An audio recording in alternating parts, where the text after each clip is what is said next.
Good morning, good afternoon and good evening, जो भी मुझे जब भी सुन रहा है उसके अकॉर्डिंग। तो बच्चे आज हम लोग अपने लेक्चर नंबर 21 पे आ चुके हैं। Lecture number 21। और आज जो हम लोग टॉपिक शुरू करने वाले हैं उसका नाम क्या है? Capital and revenue items. Capital and revenue items. तो बच्चे जब हम लोगों ने अपना सिलेबस शुरू करा था, जब मतलब हम लोगों ने अकाउंट्स पढ़ना शुरू करा था, तब मैंने आपसे बोला था कि मैं समय आने पे इस टॉपिक को कराऊंगा, और स्टार्टिंग में मैंने कहा था कि मैं इस टॉपिक को बाद में कराऊंगा। तो बच्चे आज इस टॉपिक का दिन आ गया कि मैं आपको ये टॉपिक बताऊं और पूरी तरह से इस टॉपिक को फिनिश ऑफ करूं, इस टॉपिक को पूरी तरह से आपके अंदर डिलीवर कर दूं। ठीक है, तो सबसे पहले अगर हम एग्जामिनेशन पॉइंट ऑफ व्यू से बात करें तो बच्चे ये 2 से 4 मार्क्स का एग्जाम में आ जाता है। 2 से 4 मार्क्स का, 2 to 4 मार्क्स का एग्जाम में रहता है। और जनरली जो इसका क्वेश्चन आता है वो बच्चे इन द फॉर्म ऑफ ट्रू और फॉल्स आता है। मेरे को कुछ दे दिया जाएगा, एक स्टेटमेंट दे दिया जाएगा और मेरे से कमेंट करा जाएगा कि ट्रू और फॉल्स बताओ, ये ट्रू है कि फॉल्स है, और अलॉन्ग विथ मेरे को रीजन बताओ कि ट्रू और फॉल्स होने का रीजन क्या है। अगर ये ट्रू है तो क्या रीजन है, और अगर ये फॉल्स है तो भी क्या रीजन है। तो हमें इस एग्जाम के लिए, मतलब एग्जाम्स के लिए 2 से 4 मार्क्स का आना है, और हमें इस टॉपिक को बहुत अच्छे से पढ़ना है, क्योंकि बहुत ज़्यादा टाइम नहीं लगता है इस टॉपिक को पढ़ाने में और पढ़ने में भी। ठीक है, तो सबसे पहले मैं शुरू करना चाहता हूँ। तो देखो बच्चे, कैपिटल एंड रेवेन्यू आइटम्स की अगर मैं बात करूँ तो कैपिटल आइटम्स जो होते हैं, तो कैपिटल आइटम्स को अगर मैं डिवाइड करूँ तो कैपिटल क्या हो जाएगा? एक तो मेरा एक्सपेंडिचर हो जाएगा, और दूसरा मेरा क्या हो जाएगा? रिसिप्ट हो जाएगा। कैपिटल एक्सपेंडिचर और कैपिटल रिसिप्ट्स। सिमिलरली रेवेन्यू की अगर मैं बात करूं तो रेवेन्यू एक्सपेंडिचर और रेवेन्यू रिसिप्ट्स। ठीक है, फिर रिसिप्ट्स जो होंगी, अगर कैपिटल रिसिप्ट्स मेरे पास हो रही हैं तो उससे क्या अराइज होगा? या तो प्रॉफिट अराइज होगा, तो कैपिटल प्रॉफिट या फिर कैपिटल लॉस। और अगर मेरे को रेवेन्यू रिसिप्ट्स हो रही हैं तो मेरे को या तो प्रॉफिट अराइज होगा या फिर लॉस अराइज होगा। ठीक है, तो रेवेन्यू रिसिप्ट्स में क्या आएगा? या तो रेवेन्यू प्रॉफिट या फिर रेवेन्यू लॉस। तो हम लोगों को कुल मिला के इतने टॉपिक्स पढ़ने हैं। एक तो capital expenditure, capital receipt, capital profit, capital loss. Revenue expenditure, revenue receipt, revenue profit और रेवेन्यू लॉस। तो बच्चे बस ये 4, मतलब ये कुछ कुल मिला के मेरे को 8 टॉपिक्स पढ़ने हैं और ये चैप्टर मेरा फिनिश हो जाएगा। तो बच्चे ये चैप्टर जो है वो बहुत छोटा सा चैप्टर है। तो चलो इस चैप्टर को स्टार्ट करते हैं। तो इस चैप्टर को स्टार्ट करने के लिए सबसे पहले समझने के लिए इस चैप्टर को मैं एक एग्जाम्पल लेना चाहता हूँ। तो एग्जाम्पल के लिए मैंने क्या सोचा कि ये जो मेरा बिजनेस है, ठीक है, ये मेरा एक्चुअली में बिजनेस चल रहा है। मेरा बिजनेस किसका है? मोबाइल का है। मैं बच्चे स्मार्टफोन सेल ऑफ करता हूँ, मैं एप्पल का फोन सेल ऑफ करता हूँ, वन प्लस के फोन सेल ऑफ करता हूँ, ओप्पो वीवो के फोन्स भी सेल ऑफ करता हूँ। ठीक है, तो बच्चे मेरा क्या है? मोबाइल स्टोर है, और मेरे यहाँ बड़े बड़े ग्राहक आते हैं, बड़े बड़े कस्टमर्स आते हैं, मेरे से मोबाइल परचेज करके ले जाते हैं। तो जब कभी भी मेरे यहाँ कस्टमर आते हैं तो बच्चे मैंने क्या कर रखा है? एक शोरूम मेंटेन कर लिया। मेरे कस्टमर्स जिससे कि मेरे यहाँ आ सके, मैंने एक प्रॉपर शोरूम मेंटेन करा। और बच्चे शोरूम के लिए मैंने क्या करा? एक फर्नीचर खरीद के लाया कि जिससे कि मेरे कस्टमर्स फर्नीचर में बैठ सके। ठीक है, फर्नीचर में बैठ सके, इसलिए मैंने क्या करा? फर्नीचर खरीद के मैं लेकर चला आया। ठीक है, फिर क्या हुआ? मैंने मोबाइल्स बहुत सारे कस्टमर्स को सेल भी करे, मोबाइल फोन, मोबाइल सोल्ड। तो मेरा काम किसका था? मोबाइल सेलिंग का। मैं मोबाइल में ट्रेडिंग करता था। तो बच्चे मैंने मोबाइल भी सेल करें, किसको? कस्टमर्स को करें। ठीक है, अब समझने की कोशिश करना। तो बच्चे मोबाइल सेल करने के लिए मैंने सबसे पहले क्या करा होगा? मोबाइल कहीं ना कहीं से परचेज भी करा होगा। मोबाइल सेल करने के लिए मैंने कहीं ना कहीं से मोबाइल को परचेज भी कर रखा होगा। ठीक है, अब समझने की कोशिश करना। जो बच्चे हम लोग मोबाइल को परचेज कर रहे हैं और परचेज करके जो हम सेल कर रहे हैं, ये मेरी क्या? रेवेन्यू एक्टिविटीज है। रेवेन्यू एक्टिविटीज मेरी वो एक्टिविटीज होती हैं जो in the ordinary course of business occur हो रही है। जो एक्टिविटीज हम लोग डे टू डे बेसिस में करते हैं उसको हम लोग क्या बोलते हैं? Revenue activities.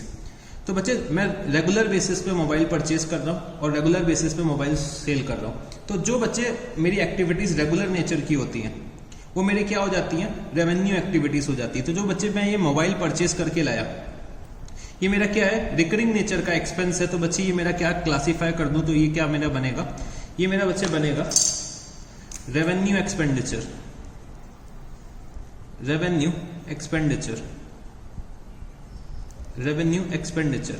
तो ये मेरा क्या बना, रेवेन्यू एक्सपेंडिचर, क्योंकि मैं मोबाइल में क्या कर रहा हूँ, ट्रेडिंग कर रहा हूँ, मैं मोबाइल में डील कर रहा हूँ। तो ये मेरा क्या हो गया, रेवेन्यू एक्सपेंडिचर हो गया। ठीक है, उसके बाद अगर मैं अपना बिजनेस रन करता हूँ तो मेरे को कुछ एम्प्लॉयज भी रखने पड़ते होंगे, मेरे को कुछ एम्प्लॉयज रखने पड़ते होंगे। ठीक है, एम्प्लॉयज को मैं पेमेंट करता हूँ तो बच्चे मैं उनको सैलरी या वेजेस देता हूँ। ठीक है, उसके बाद मेरा कुछ इलेक्ट्रिसिटी का भी खर्चा होता होगा, इलेक्ट्रिसिटी का। बच्चे मैंने इतना बड़ा शोरूम बनवा रखा है तो बच्चे मेरे को रेंट भी तो पे करना पड़ता होगा।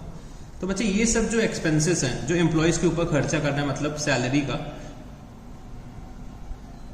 और जो रेंट के एक्सपेंसेस इनकर कर रहे हैं, इलेक्ट्रिसिटी के एक्सपेंसेस इनकर कर रहे हैं, ये सब बच्चे क्या है, रिकरिंग नेचर के एक्सपेंस है, रिकरिंग नेचर के एक्सपेंस है। तो ये बच्चे मेरा क्या हो गया, मेरा रेवेन्यू एक्सपेंडिचर हो गया। रेवेन्यू एक्सपेंडिचर वो एक्सपेंडिचर्स होते हैं जिनका बेनिफिट मेरे को ड्यूरिंग द अकाउंटिंग ईयर मिल जाता है, जिनका बेनिफिट मेरे को ड्यूरिंग द अकाउंटिंग ईयर मिल जाता है, वो मेरे क्या होते हैं, रेवेन्यू एक्सपेंडिचर होते हैं। या फिर मैं कह सकता हूं जो मेरे फ्रीक्वेंट नेचर के ट्रांजैक्शंस होते हैं, रिकरिंग नेचर के ट्रांजैक्शंस होते हैं, वो मेरे क्या होते हैं, रेवेन्यू एक्सपेंडिचर होते हैं। तो ये क्या हो गया, मेरा रेवेन्यू एक्सपेंडिचर। ठीक है, फिर मैंने क्या करा, एक फर्नीचर जो मैं खरीद के लाया था अपने शोरूम के लिए, जिससे कि मेरे फर्नीचर पे मेरे कस्टमर्स बैठ सके, उनको कंफर्टेबल लगे, इसलिए मैंने क्या करा, एक फर्नीचर मैं परचेज करके लाया। ठीक है, तो बच्चे मेरा फर्नीचर का कोई बिजनेस नहीं है, मैं फर्नीचर में डील नहीं करता हूं, मैं फर्नीचर को कभी कभी खरीदता हूं, मतलब साल में इक्का दुक्का बार। तो ये मेरा क्या हो गया, कैपिटल एक्सपेंडिचर हो गया बच्चे, कैपिटल एक्सपेंडिचर, क्योंकि मैं फर्नीचर में ट्रेडिंग नहीं करता हूं। ये बस मैं क्यों ला रहा हूं, जिससे कि मेरे कस्टमर्स आराम से इसमें बैठ सके। ठीक है, तो मेरा फर्नीचर क्या हो गया, कैपिटल एक्सपेंडिचर हो गया।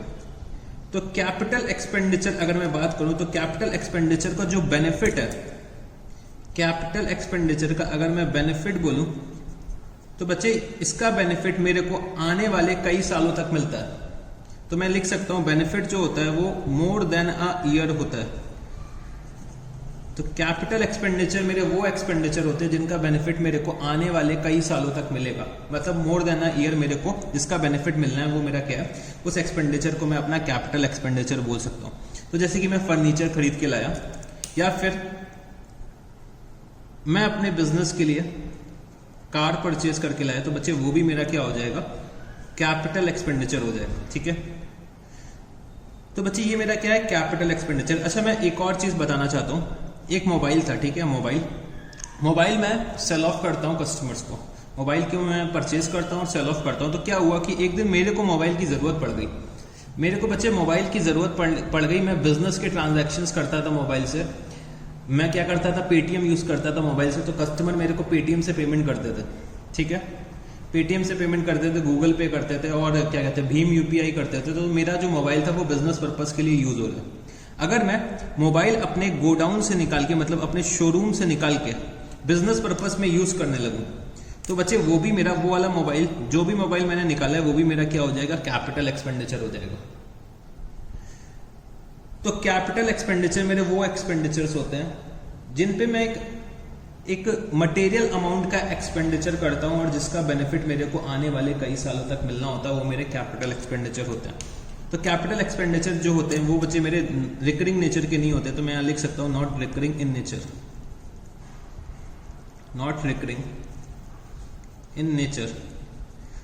तो बच्चे ये रिकरिंग नेचर के नहीं होते हैं, साल में इक्का दुक्का एक दो ट्रांजैक्शंस होते हैं कैपिटल एक्सपेंडिचर के। तो बच्चे मैं रोज फर्नीचर थोड़ी ना परचेज करके लाऊंगा, या फिर मैं रोज कार थोड़ी ना परचेज करके लाऊंगा जब मेरा मोबाइल का बिजनेस है। ठीक है, तो ये होता है मेरा कैपिटल एक्सपेंडिचर और ये होता है मेरा रेवेन्यू एक्सपेंडिचर।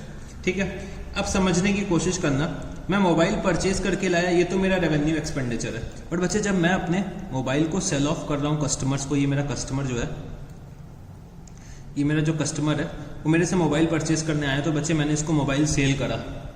तो जब मैं सेल करता हूँ तो ये बच्चे मेरे को पैसा देगा, तो वो मेरा क्या हो जाएगा, रेवेन्यू रिसिप्ट। अगर रेवेन्यू रिसिप्ट की बात करूं तो रेवेन्यू रिसिप्ट मेरा एक्रूअल बेसिस पे होता है।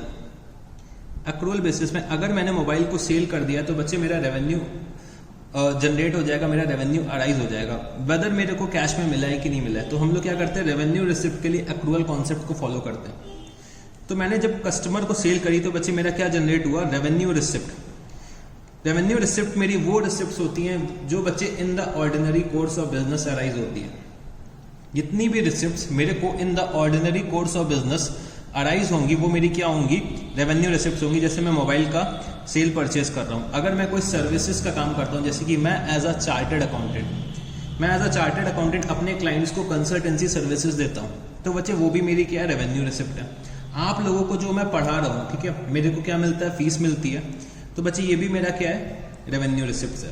तो जो एक्टिविटीज से मेरे को पैसा रिकरिंग नेचर में मिले, इन the ordinary course of business मेरे को पैसा मिलता रहे, वो एक्टिविटीज को मैं क्या बोल सकता हूँ, रेवेन्यू एक्टिविटीज बोल सकता हूँ। और उनसे जो मेरे को पैसा रिसीव होगा, जो भी मेरे को रिसिप्ट होगी, वो मेरी क्या होगी, रेवेन्यू रिसिप्ट हो जाएगी। ठीक है, तो बच्चे जो मैं ये मोबाइल का सेल परचेज कर रहा हूँ वो मेरा क्या हो गया, रेवेन्यू रिसिप्ट हो गया। और बच्चे क्या हुआ फिर, मेरा जो ये फर्नीचर था, ठीक है, मैं फर्नीचर खरीद के लाया, बट बच्चे ये फर्नीचर 2 साल बाद पुराना हो गया। ठीक है, 2 साल बाद ये फर्नीचर पुराना हो गया, बच्चे मैंने इस फर्नीचर को सेल कर दिया मार्केट में। इस फर्नीचर को मैंने क्या करा, सेल करा मार्केट में। तो बच्चे फर्नीचर को जो सेल करने से जो मेरे को पैसा मिलेगा, उसको मैं रेवेन्यू रिसिप्ट तो नहीं बोल सकता, क्योंकि मेरा फर्नीचर का बिजनेस नहीं है, मैं फर्नीचर को रेगुलर बेसिस में सेल नहीं करता हूँ।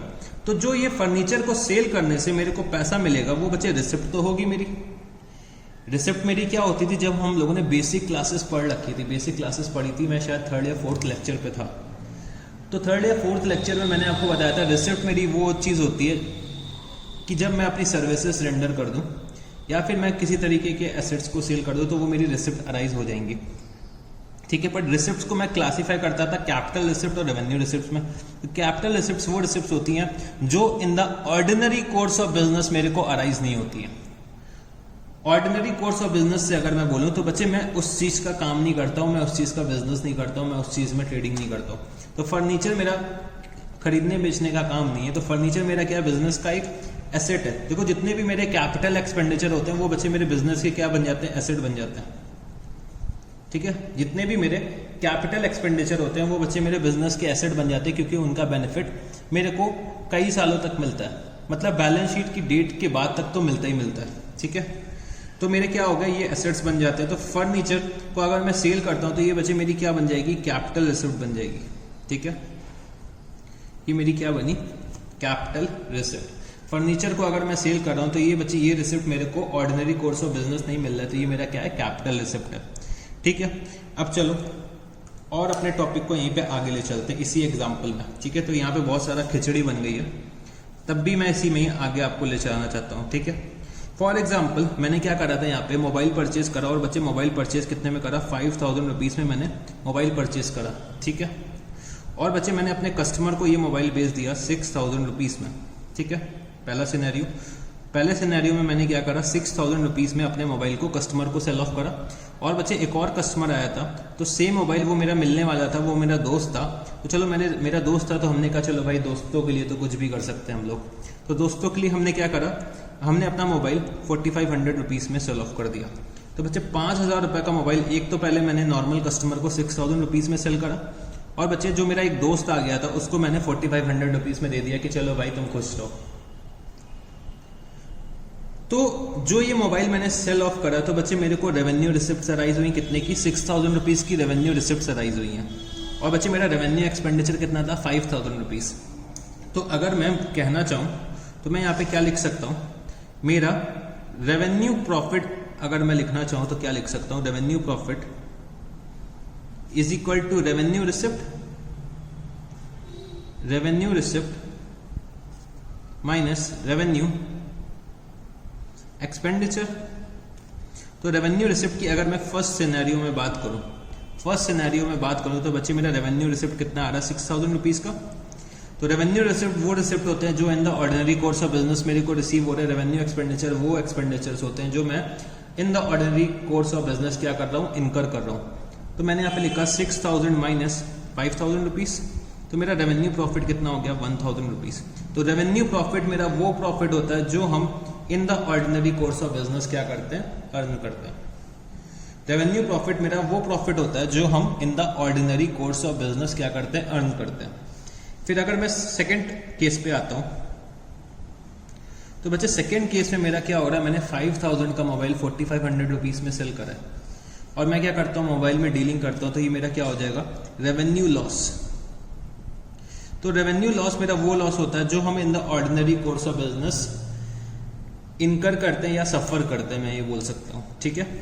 तो मैंने क्या करा, रेवेन्यू रिसिप्ट जो मेरी थी, अगर मैं रेवेन्यू रिसिप्ट की बात करूं तो रेवेन्यू लॉस अगर मैं बोलना चाहूं तो मैं ऐसा लिख सकता हूं, revenue expenditure minus revenue receipt, तो ये मेरा क्या आ जाएगा, 5000 माइनस 4500, मेरा जो रेवेन्यू लॉस आ जाएगा वो कितना आएगा, 500 रुपीज का। तो रेवेन्यू लॉस मेरा वो लॉस होता है जो हम लोग इन the ordinary course of business क्या करते हैं, सफर करते हैं। तो मैंने आपको क्या क्या बता दिया, एक तो मैंने बताया आपको revenue expenditure, revenue receipt, revenue profit और रेवेन्यू लॉस, ठीक है। अब मैं आता हूँ कैपिटल एक्सपेंडिचर। मैंने आपको बताया कि कैपिटल एक्सपेंडिचर वो एक्सपेंडिचर्स होते हैं जो हम इन the ordinary course of business इनकर नहीं करते हैं, ठीक है, जो रिकरिंग इन नेचर नहीं होते, जिनका बेनिफिट मेरे को आगे आने वाले कई सालों तक मिलता है, जैसे कि फर्नीचर हो गया, कार हो गया, या फिर मेरे बिजनेस की बिल्डिंग हो गई, प्लांट एंड मशीनरी हो गई, ये सब क्या होते हैं, एग्जाम्पल होते हैं कैपिटल एक्सपेंडिचर के, ठीक है। फिर मैंने क्या बताया था कि अगर मैं अपने एसेट्स को सेल करता हूँ, तो ये बच्चे मेरा बिजनेस नहीं है एसेट्स को सेल करने का, तो यहाँ पे मेरा क्या हो रहा है, कैपिटल रिसिप्ट अराइज हो रहा है, ठीक है। अब चलो एक एग्जाम्पल लेते हैं कि फर्नीचर जो मैं परचेज करके लाया था, फर्नीचर वो 10,000 रुपीज में परचेज करके लाया, और बच्चे जब मैंने इसको सेल करा, जब मैंने फर्नीचर को सेल करा, तो बच्चे पहली बार जब मैंने सेल करा तो बच्चे मैंने 11,000 रुपीज में सेल करा, और बच्चे सेकेंड केस में मैंने अपने फ्रेंड को सेल करा तो उसको मैंने 8,000 रुपीज में ही फर्नीचर दे दिया। तो दो सिनेरियोस यहाँ पे अराइज हुए। अब समझने की कोशिश करना बच्चे, मैंने जो फर्नीचर मैं परचेज करके लाया था वो कितने का था, 10,000 रुपीज का था, बट बच्चे मैं सेल कितने में कर रहा हूँ, 11,000 रुपीज में फर्स्ट सिनेरियो में कर रहा हूँ। तो मेरे को कुछ प्रॉफिट अराइज होगा, तो बच्चे उस प्रॉफिट को अगर मैं बोलना चाहूँ, तो मेरा ये प्रॉफिट क्या हो जाएगा, कैपिटल प्रॉफिट हो जाएगा। तो ये मेरा प्रॉफिट मैं क्या बोल सकता हूँ, ये मेरा कैपिटल प्रॉफिट है। तो कैपिटल प्रॉफिट हम लोग क्या लिख सकते हैं, capital receipt minus capital expenditure. तो कैपिटल रिसिप्ट मेरी कितनी हो रही है, 11,000 रुपीज की, और एक्सपेंडिचर मैंने कितना करा था, 10,000 रुपीज का। तो बच्चे मेरा कैपिटल प्रॉफिट कितना आ गया, 1,000 रुपीज। तो बच्चे कैपिटल प्रॉफिट वो प्रॉफिट्स होते हैं जो हम लोग इन the ordinary course of business नहीं अर्न करते हैं। जो प्रॉफिट्स हम लोग अपने एसेट्स के सेल परचेस में अर्न करते हैं वो मेरे क्या होते हैं, कैपिटल प्रॉफिट्स होते हैं, ठीक है। कैपिटल प्रॉफिट्स मेरे वो प्रॉफिट्स होते हैं जो हम लोग इन the ordinary course of business earn नहीं करते हैं, और जो प्रॉफिट्स हम लोग अपने एसेट्स के सेल परचेस में अर्न करते हैं वो मेरे क्या होते हैं, कैपिटल प्रॉफिट्स होते हैं। बट बच्चे दूसरे सिनेरियो में क्या हुआ, मैंने 10,000 का फर्नीचर 8,000 रुपए में सेल कर दिया। तो बच्चे मैं फर्नीचर खरीदने बेचने का काम नहीं करता, तो ये मेरा ऑर्डिनरी कोर्स ऑफ बिजनेस में तो है नहीं, और ना ही बच्चे मेरा ये रिकरिंग नेचर का ट्रांजैक्शन है कि मैं बार बार सेल ऑफ करता हूँ, साल में शायद मैं 1-2 बार सेल ऑफ करता हूँ, ठीक है। तो मैंने यहाँ पे लिखा क्या, कैपिटल लॉस। तो दूसरे केस में मेरा कैपिटल लॉस अराइज हो रहा है।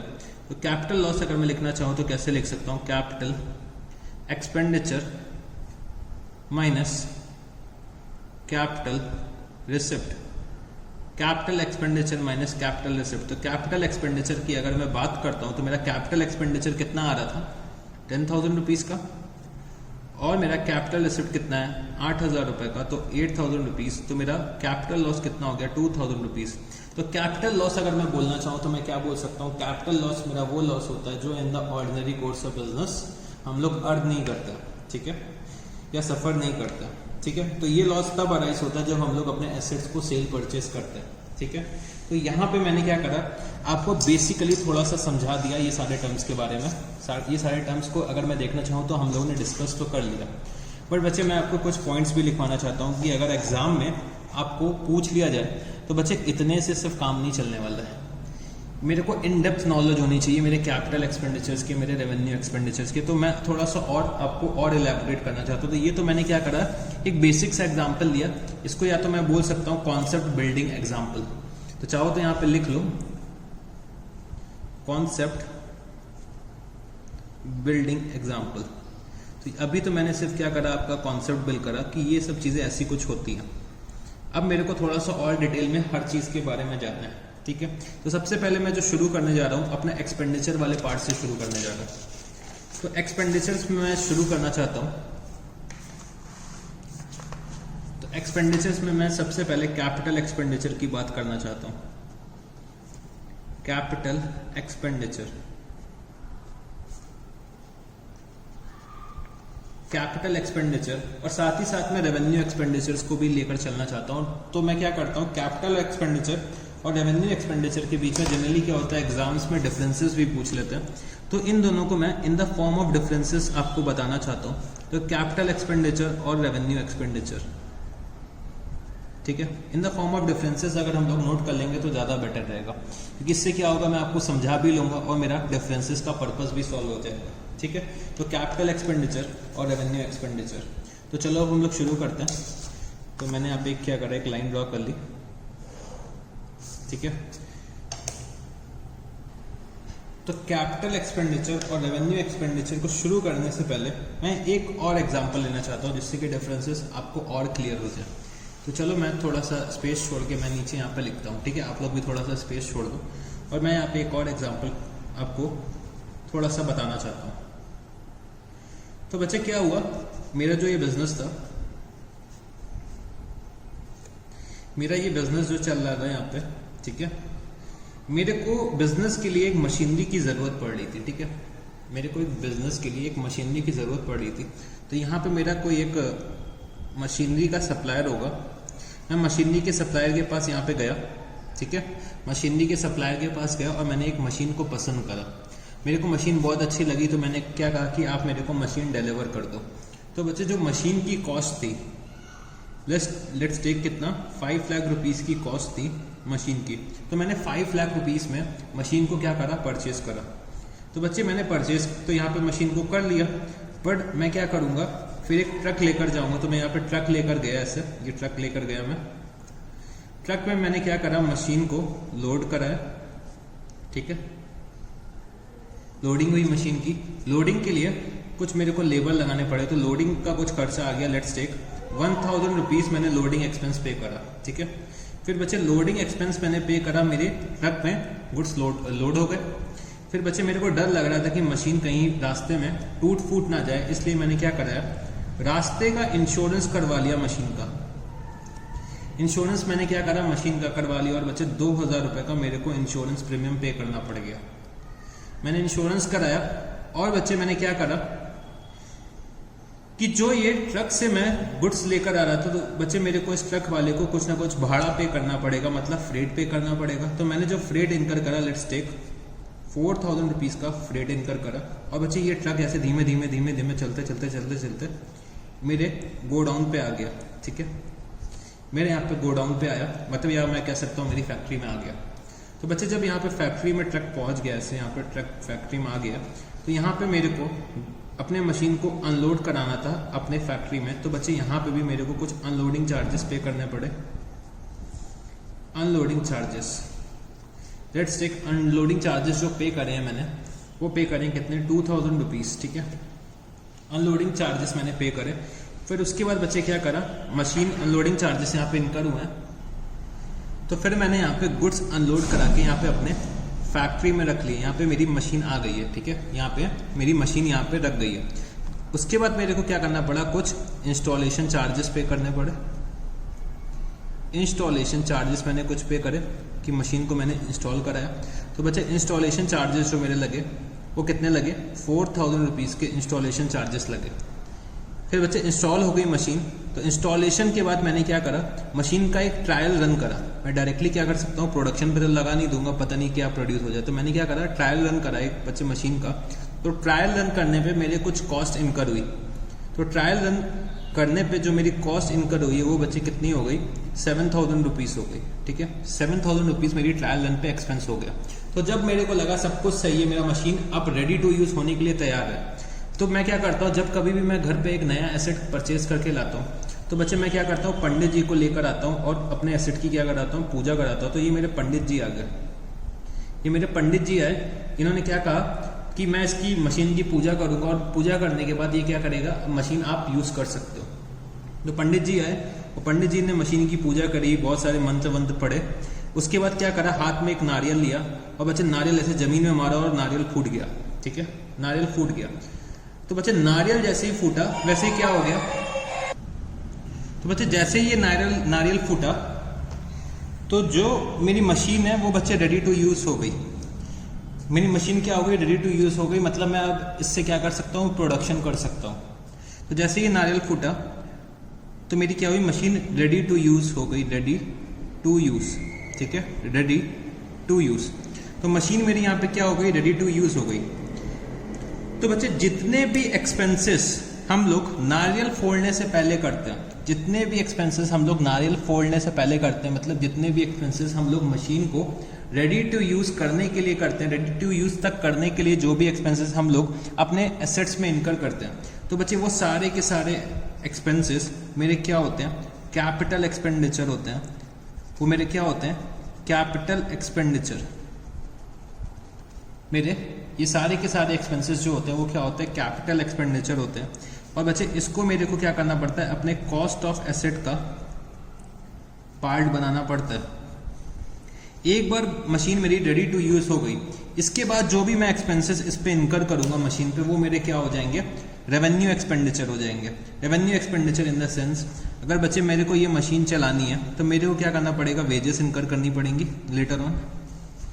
टाइम टू टाइम हमें मशीन में रिपेयर्स कराना पड़ेगा, मेंटेनेंस कराना पड़ेगा। तो बच्चे ये सब जो एक्सपेंसेस है वो फ्रीक्वेंट नेचर के हो जाएंगे कि मेरी जो मशीन है वो पुट टू यूज हो चुकी है, रेडी टू यूज हो चुकी है। तो जितने भी expenses after ready to use हैं वो मेरे क्या हो जाएंगे, रेवेन्यू एक्सपेंडिचर हो जाएंगे। और जितने भी एक्सपेंसेस मेरे बिफोर रेडी टू यूज इनकर कर रखे हैं वो मेरे क्या हो जाएंगे, कैपिटल एक्सपेंडिचर हो जाएंगे। तो जो ये लोडिंग है, इंश्योरेंस है, फ्रेट है, अनलोडिंग चार्जेस है, इंस्टॉलेशन चार्जेस है और ट्रायल रन का खर्चा है, तो ये सारे एक्सपेंसेस जो हैं वो रेडी टू यूज के पहले के, मतलब नारियल फोड़ने के पहले से हैं। तो आप लोग ऐसे याद कर सकते हैं, अगर नारियल फूट गया तो उसके बाद के जो एक्सपेंसेस होंगे वो क्या होंगे, रेवेन्यू एक्सपेंडिचर होंगे। और नारियल फूटने से पहले के जो एक्सपेंसेस होंगे वो बच्चे क्या होंगे, कैपिटल एक्सपेंडिचर होंगे। तो क्या आप लोग मेरे को मशीन की कॉस्ट कैलकुलेट करके बता सकते हो कितनी कॉस्ट होगी? तो सर ये 5 lakh plus 1000 plus 2000 plus 4000 plus 2000 plus 4000 plus 7000। तो बच्चे ये सब जो एक्सपेंसेस इनकर किए हैं वो मेरे क्या होंगे, कैपिटलाइज होंगे, मशीन की कॉस्ट का पार्ट बनेंगे। तो टोटल कॉस्ट जो मेरी निकल के आएगी वो कितनी आएगी, मशीन की 5,20,000 रुपीज आएगी। ये तो मेरा हो गया कैपिटल एक्सपेंडिचर। मतलब कैपिटल एक्सपेंडिचर वो उन एक्सपेंसेस को भी मैं कैपिटल एक्सपेंडिचर मैं बोल सकता हूँ जो हम लोग इनकर करते हैं किसी एसेट्स को एक्वायर करने के लिए। एक तो मेरा परचेज कॉस्ट तो मेरा कैपिटल एक्सपेंडिचर होएगा, बट जो एक्सपेंसेस मैं इनकर कर रहा हूँ एसेट्स को परचेज करने के लिए वो भी मेरे क्या बन जाएंगे, कैपिटल एक्सपेंडिचर बन जाएंगे। और वो एक्सपेंसेस जब तक मेरा कैपिटल एक्सपेंडिचर या मैं कह सकता हूँ एसेट मेरा रेडी टू यूज नहीं हो जाता है, तब तक जितने भी एक्सपेंसेस मैं अपने एसेट पे इनकर करूंगा वो सारे के सारे कैपिटल एक्सपेंडिचर हो जाएंगे। और बच्चे जब मेरा एसेट रेडी टू यूज हो जाएगा उसके बाद जो मैं इस पे एक्सपेंसेस इनकर करूंगा वो मेरे क्या हो जाएंगे, रेवेन्यू एक्सपेंडिचर हो जाएंगे। ठीक है, ये तो हो गई एक बात। अच्छा, मेरे को एक बात और यहाँ पे डिस्कस करनी है। ये तो हो गई थी बेसिक सी बात। अब मैं थोड़ा सा ट्रिकी पार्ट पे आ रहा हूँ, तो समझने की कोशिश करना। मैंने क्या करा, इस मशीन को परचेज करना था। ये बच्चे मशीन जो है वो 5 लाख रुपीज की है। 5 लाख रुपए की मशीन बच्चे, मेरे पास इतना पैसा ही नहीं है। 5 लाख रुपए बच्चे छोटी मोटी रकम नहीं होती। मैं एक नॉर्मल बिजनेसमैन हूँ, मैं एक मिडिल क्लास पर्सन हूँ, बच्चे मेरे पास 5 लाख रुपए है ही नहीं। तो मैंने क्या करा, ये 5 लाख रुपए की जो मशीन खरीदनी थी, मैंने क्या करा, मैं बैंक के पास गया। मैं ऐसे दौड़ते हुए एक बैंक के पास गया कि बैंक मेरे को कुछ पैसा दे दो, मेरे को मशीन परचेज करनी है अपने बिजनेस के लिए। तो बैंक ने कहा क्यों नहीं, हम लोग आपको क्या करेंगे, फाइनेंस दे देंगे। हम लोग यहाँ पे बैठे ही किस लिए, फाइनेंस देने के लिए। तो बैंक ने क्या करा, 5 लाख रुपीज का मेरे को क्या दिया, एक लोन दिया।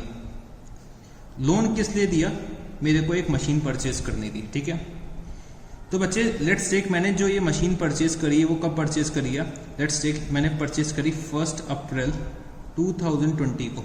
ठीक है, और जो ये मशीन मेरी रेडी टू यूज हुई है वो बच्चे कब हुई है, 1 जून 2020 को ये मेरी मशीन जो है वो रेडी टू यूज हुई है।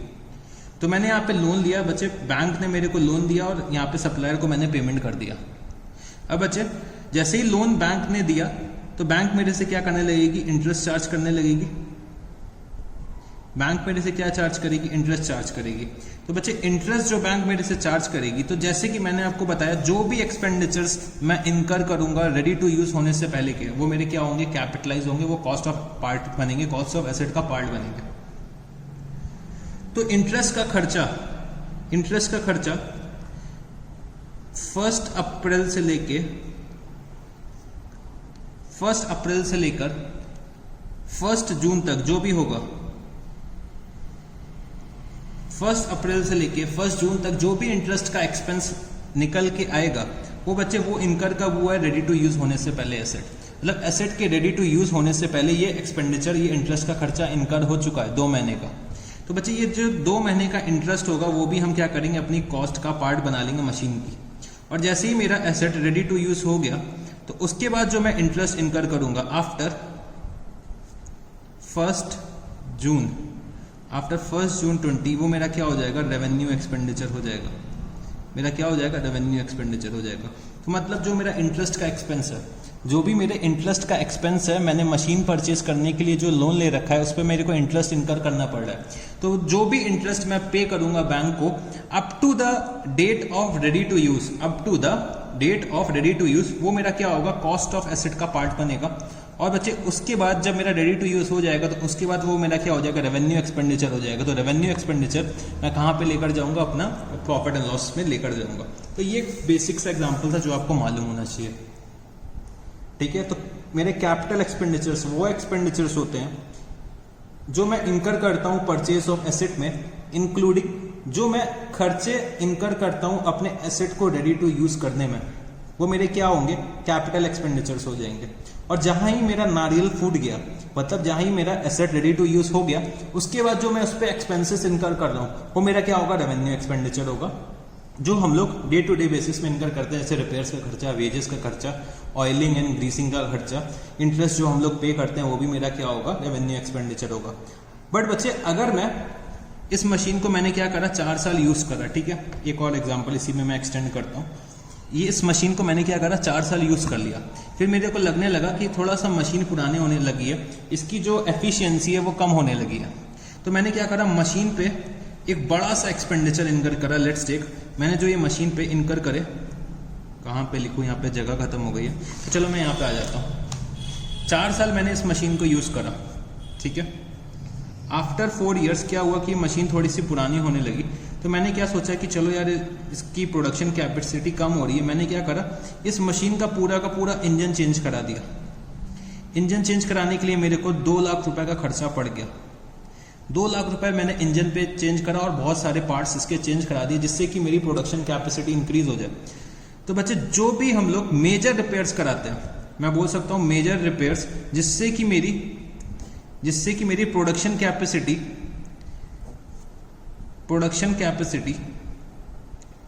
कैपेसिटी या फिर मेरी अर्निंग कैपेसिटी इंक्रीज हो जाए। अगर मेरा प्रोडक्शन बढ़ जाएगा, पहले जो ये मशीन प्रोड्यूस करती थी 1 आवर में 50 यूनिट्स प्रोड्यूस करती थी, तो बच्चे मैंने 2 लाख रुपए का एक्सपेंस किया, तो अब वो 1 आवर में 75 यूनिट्स परचेज करने लगी, तो मेरी अर्निंग कैपेसिटी नहीं बढ़ जाएगी, मेरा प्रोडक्शन नहीं बढ़ जाएगा। तो प्रोडक्शन कैपेसिटी या फिर अर्निंग कैपेसिटी अगर मेरा किसी एक्सपेंडिचर से बढ़ रहा है, मतलब कोई एक्सपेंडिचर मैंने करा अपने एसेट पे, उससे उसकी क्या हुई, प्रोडक्शन कैपेसिटी बढ़ गई या फिर अर्निंग कैपेसिटी बढ़ गई, तो बच्चे उसको भी मैं क्या बोल देता हूँ, कैपिटल एक्सपेंडिचर मैं इसको बोल सकता हूँ। मैं इसको क्या बोल सकता हूँ, कैपिटल एक्सपेंडिचर। मैं इसको क्या बोल सकता हूँ, कैपिटल एक्सपेंडिचर। अगर मैंने कोई ऐसा एक्सपेंडिचर करा जिससे मेरे एसेट की प्रोडक्शन कैपेसिटी, अर्निंग कैपेसिटी बढ़ गई या फिर यूजफुल लाइफ उसकी बढ़ गई, या फिर मैं क्या लिख सकता हूँ, useful life.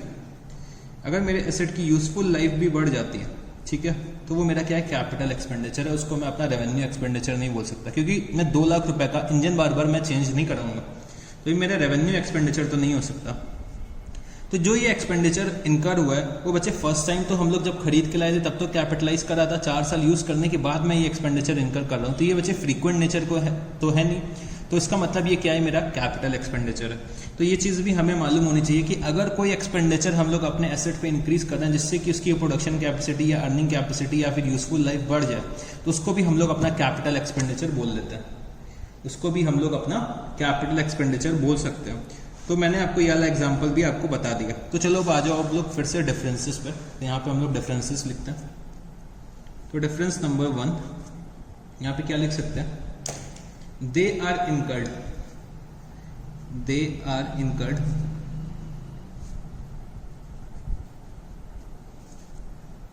in acquisition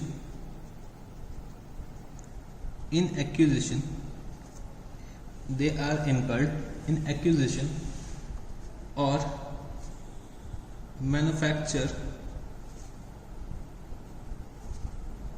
of fixed assets.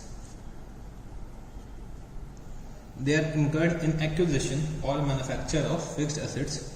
और यहाँ पे मैं क्या लिख सकता हूँ, they are incurred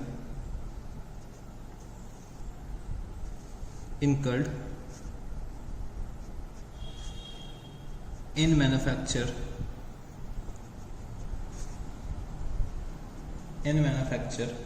or acquisition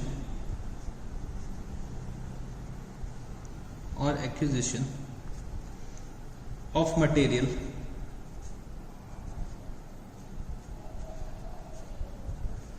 or articles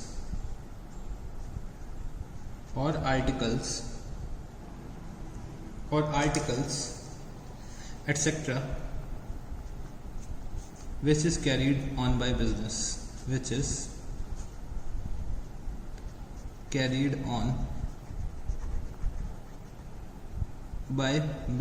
ठीक है। ये मेरा हो गया पॉइंट नंबर 1। तो बच्चे कैपिटल एक्सपेंडिचर मेरे वो भी होते हैं जो एक्सपेंसेस मैं इनकर करता हूँ एसेट्स को अपने यहाँ लाने के लिए और इंस्टॉलेशन के लिए। तो मैं क्या लिख सकता हूँ यहाँ पे, expenses of bringing and installation of fixed assets, वो मेरे क्या होते हैं, कैपिटल एक्सपेंडिचर होते हैं। तो expenses of bringing and installation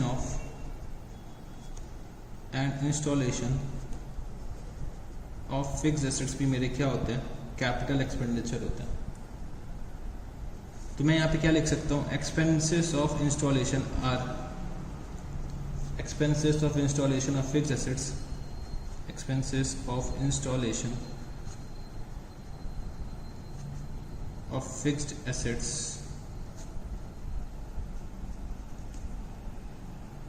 are not revenue expenses,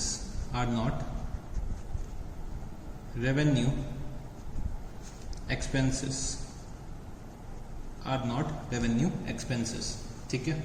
इसके बाद मैं अगर थर्ड पॉइंट लिखना चाहूँ तो मैं क्या लिख सकता हूँ,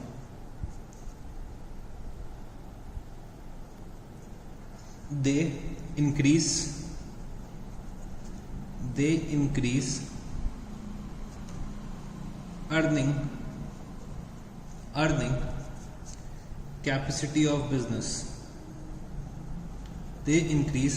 earning capacity of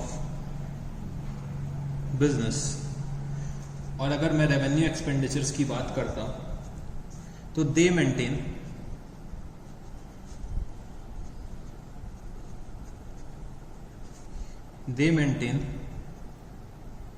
earning capacity of business. तो बच्चे रेवेन्यू एक्सपेंडिचर मेंटेन करते हैं अर्निंग कैपेसिटी को, और ये क्या करते हैं, इंक्रीज करते हैं। तो मेंटेन इन द सेंस हम लोग क्या करते हैं, रिपेयर्स एंड मेंटेनेंस का एक्सपेंस इनकर करते हैं अपने एसेट्स पे। तो वो मेरा क्या होता है, एक मेंटेनेंस के लिए कि मेरा जो एसेट है वो प्रॉपरली काम करता रहे। बट बच्चे ये जो एक्सपेंडिचर्स होते हैं इससे हम क्या करते हैं, अपनी एसेट्स की एफिशिएंसी इंक्रीज करते हैं, अपने प्रोडक्शन कैपेसिटी इंक्रीज करते हैं। तो they increase earning capacity, they maintain earning capacity. इसके बाद अगर मैं फोर्थ पॉइंट लिखना चाहूँ तो मैं क्या लिख सकता हूँ, दीज एक्सपेंसेस ऑफ, ये मैं लिख सकता हूँ non recurring in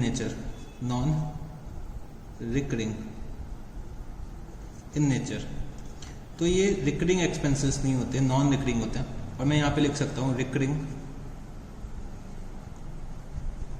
in nature, ठीक है, रिकरिंग इन नेचर, ठीक है। नेक्स्ट पॉइंट मैं क्या लिख सकता हूँ, benefit of such expenditure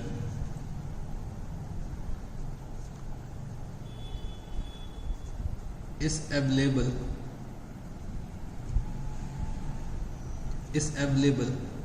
for a longer period. Benefit of such expenditure is available for a longer period.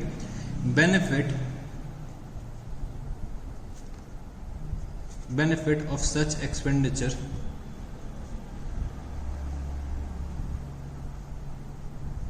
is received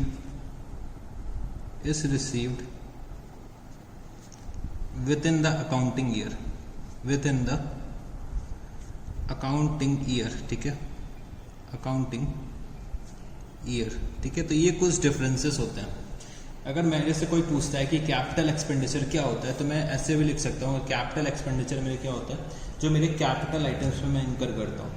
तो मैं जैसे कि इनकर्ड इन एक्विजिशन और मैन्युफैक्चर ऑफ फिक्स्ड एसेट्स, और ये मैं खर्चे वो इनकर करता हूँ जो day to day business activities के लिए मैं मटेरियल्स, आर्टिकल्स या फिर किसी और तरीके के एक्सपेंसेस जो मैं इनकर करता हूँ, वो मेरे क्या होते हैं, रेवेन्यू एक्सपेंडिचर्स होते हैं। इसके बाद expenses of bringing and installation, वो हम लोगों ने एक एग्जाम्पल के थ्रू समझा ही था। अर्निंग कैपेसिटी भी बढ़ाते हैं, ये भी हम लोग समझ चुके हैं। उसके बाद नॉन रिकरिंग होते हैं, ये भी हम लोग जानते हैं। और बेनिफिट जो होता है सच एक्सपेंडिचर का, वो बच्चे लंबे पीरियड के लिए अवेलेबल होता है। तो ये मेरा क्या हो गया, कैपिटल एक्सपेंडिचर और रेवेन्यू एक्सपेंडिचर। ठीक है, फिर इसके बाद मैं जो आपको बताने जा रहा हूँ, आपको एक और चीज़ बताने जा रहा हूँ। तो कुछ कंसिडरेशंस दे रखी हुई हैं आपके इंस्टीट्यूट के स्टडी मटेरियल में कि considerations in determining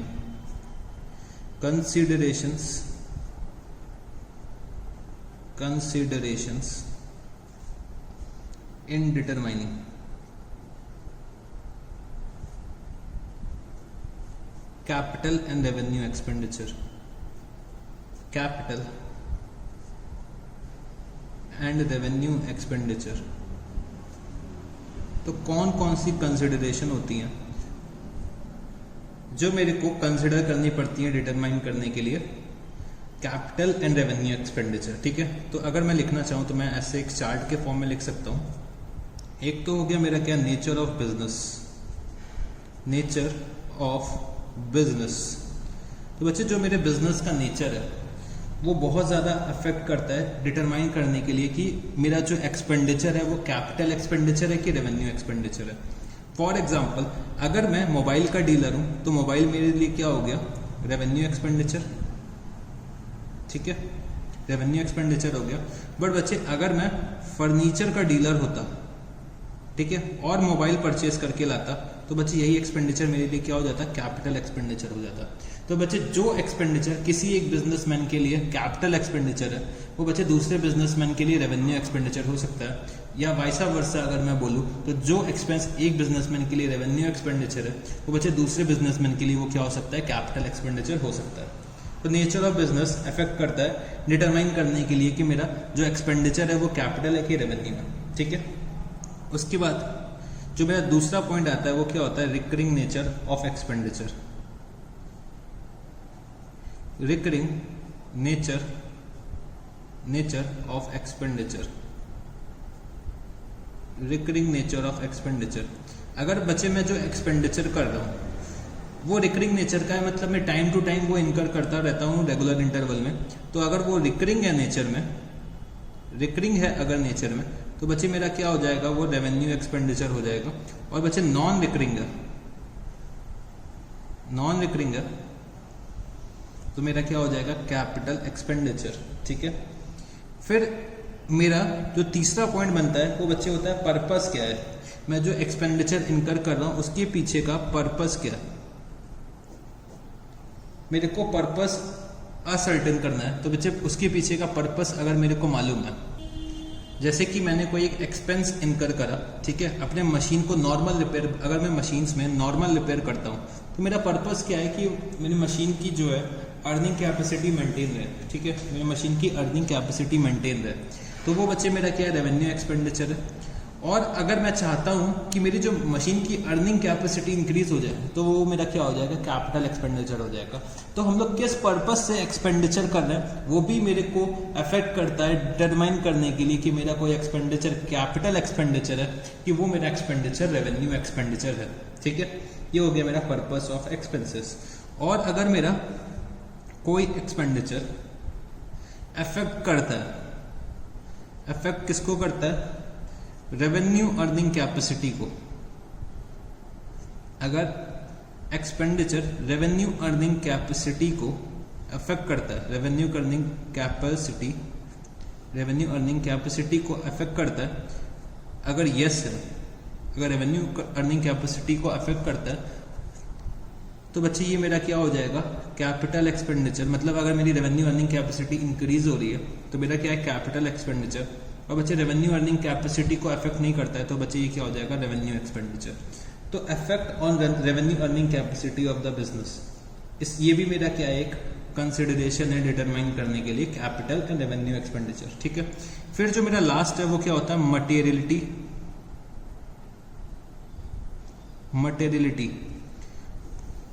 of amount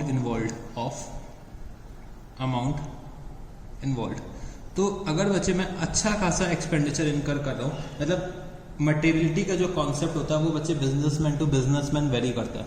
अगर छोटा बिजनेसमैन होगा जो स्मॉल स्केल बिजनेसमैन है, अगर वो लैक्स में एक्सपेंडिचर इनकर कर रहा है तो वो बच्चे उसके लिए क्या हो जाएगा?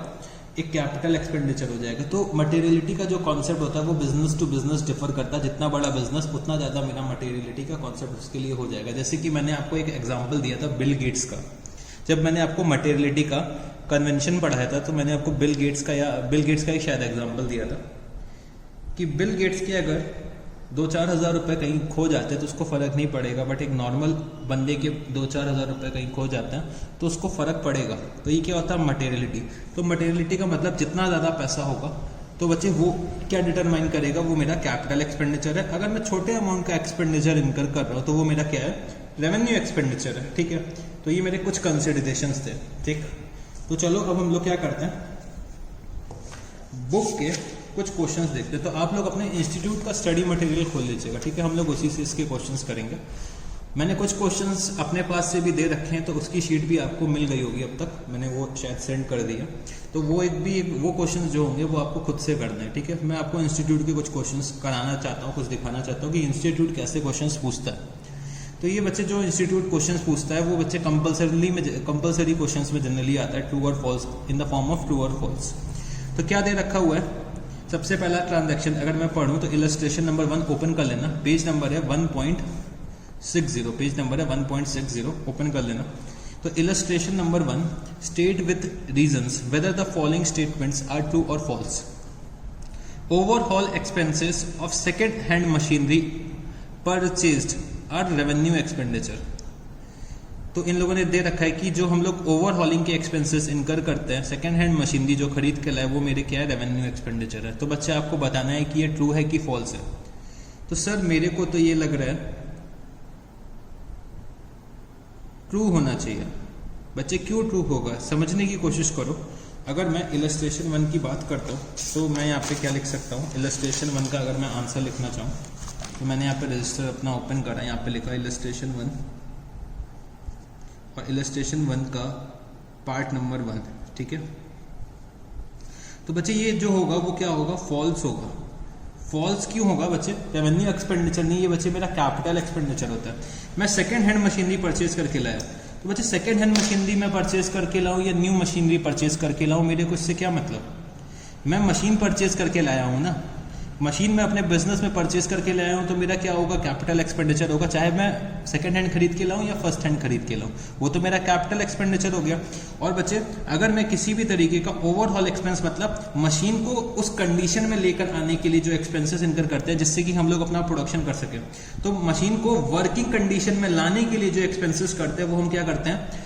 ओवरऑल एक्सपेंस उसको हम लोग बोलते हैं। तो बच्चे ये एक्सपेंस जो है वो बच्चे जो हम इनकर कर रहे हैं वो रेडी टू यूज के पहले का एक्सपेंस है, रेडी टू यूज के पहले का एक्सपेंस है, नारियल फोड़ने से पहले का एक्सपेंस है। तो बच्चे मेरा कैपिटल एक्सपेंडिचर हो जाएगा।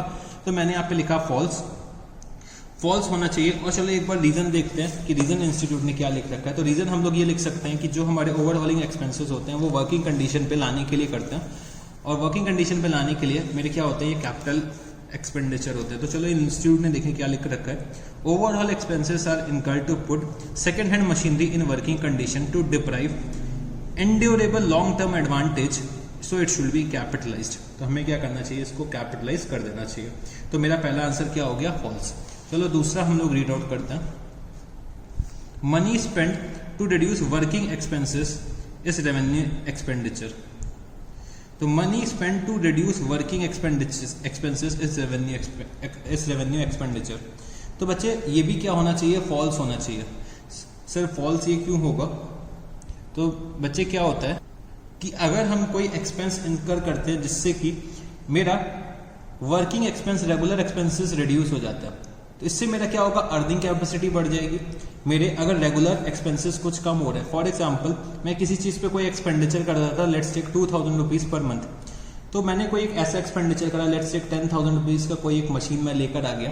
फॉर एग्जाम्पल मैं क्या करता था, पहले कोई जो प्रोडक्शन था वो मैं अपने लेबर से करवाता था, या मैंने किसी काम के लिए एक लेबर रख रखा था, ठीक है। फॉर एग्जाम्पल मैंने अकाउंटिंग के लिए एक अकाउंटेंट रख रखा था। बट बच्चे मैंने क्या करा, मैं एक ऐसा सिस्टम लेकर आया, मैं एक ऐसी डिवाइस लेकर आया कि वो अपने आप ही अकाउंटिंग कर देती थी।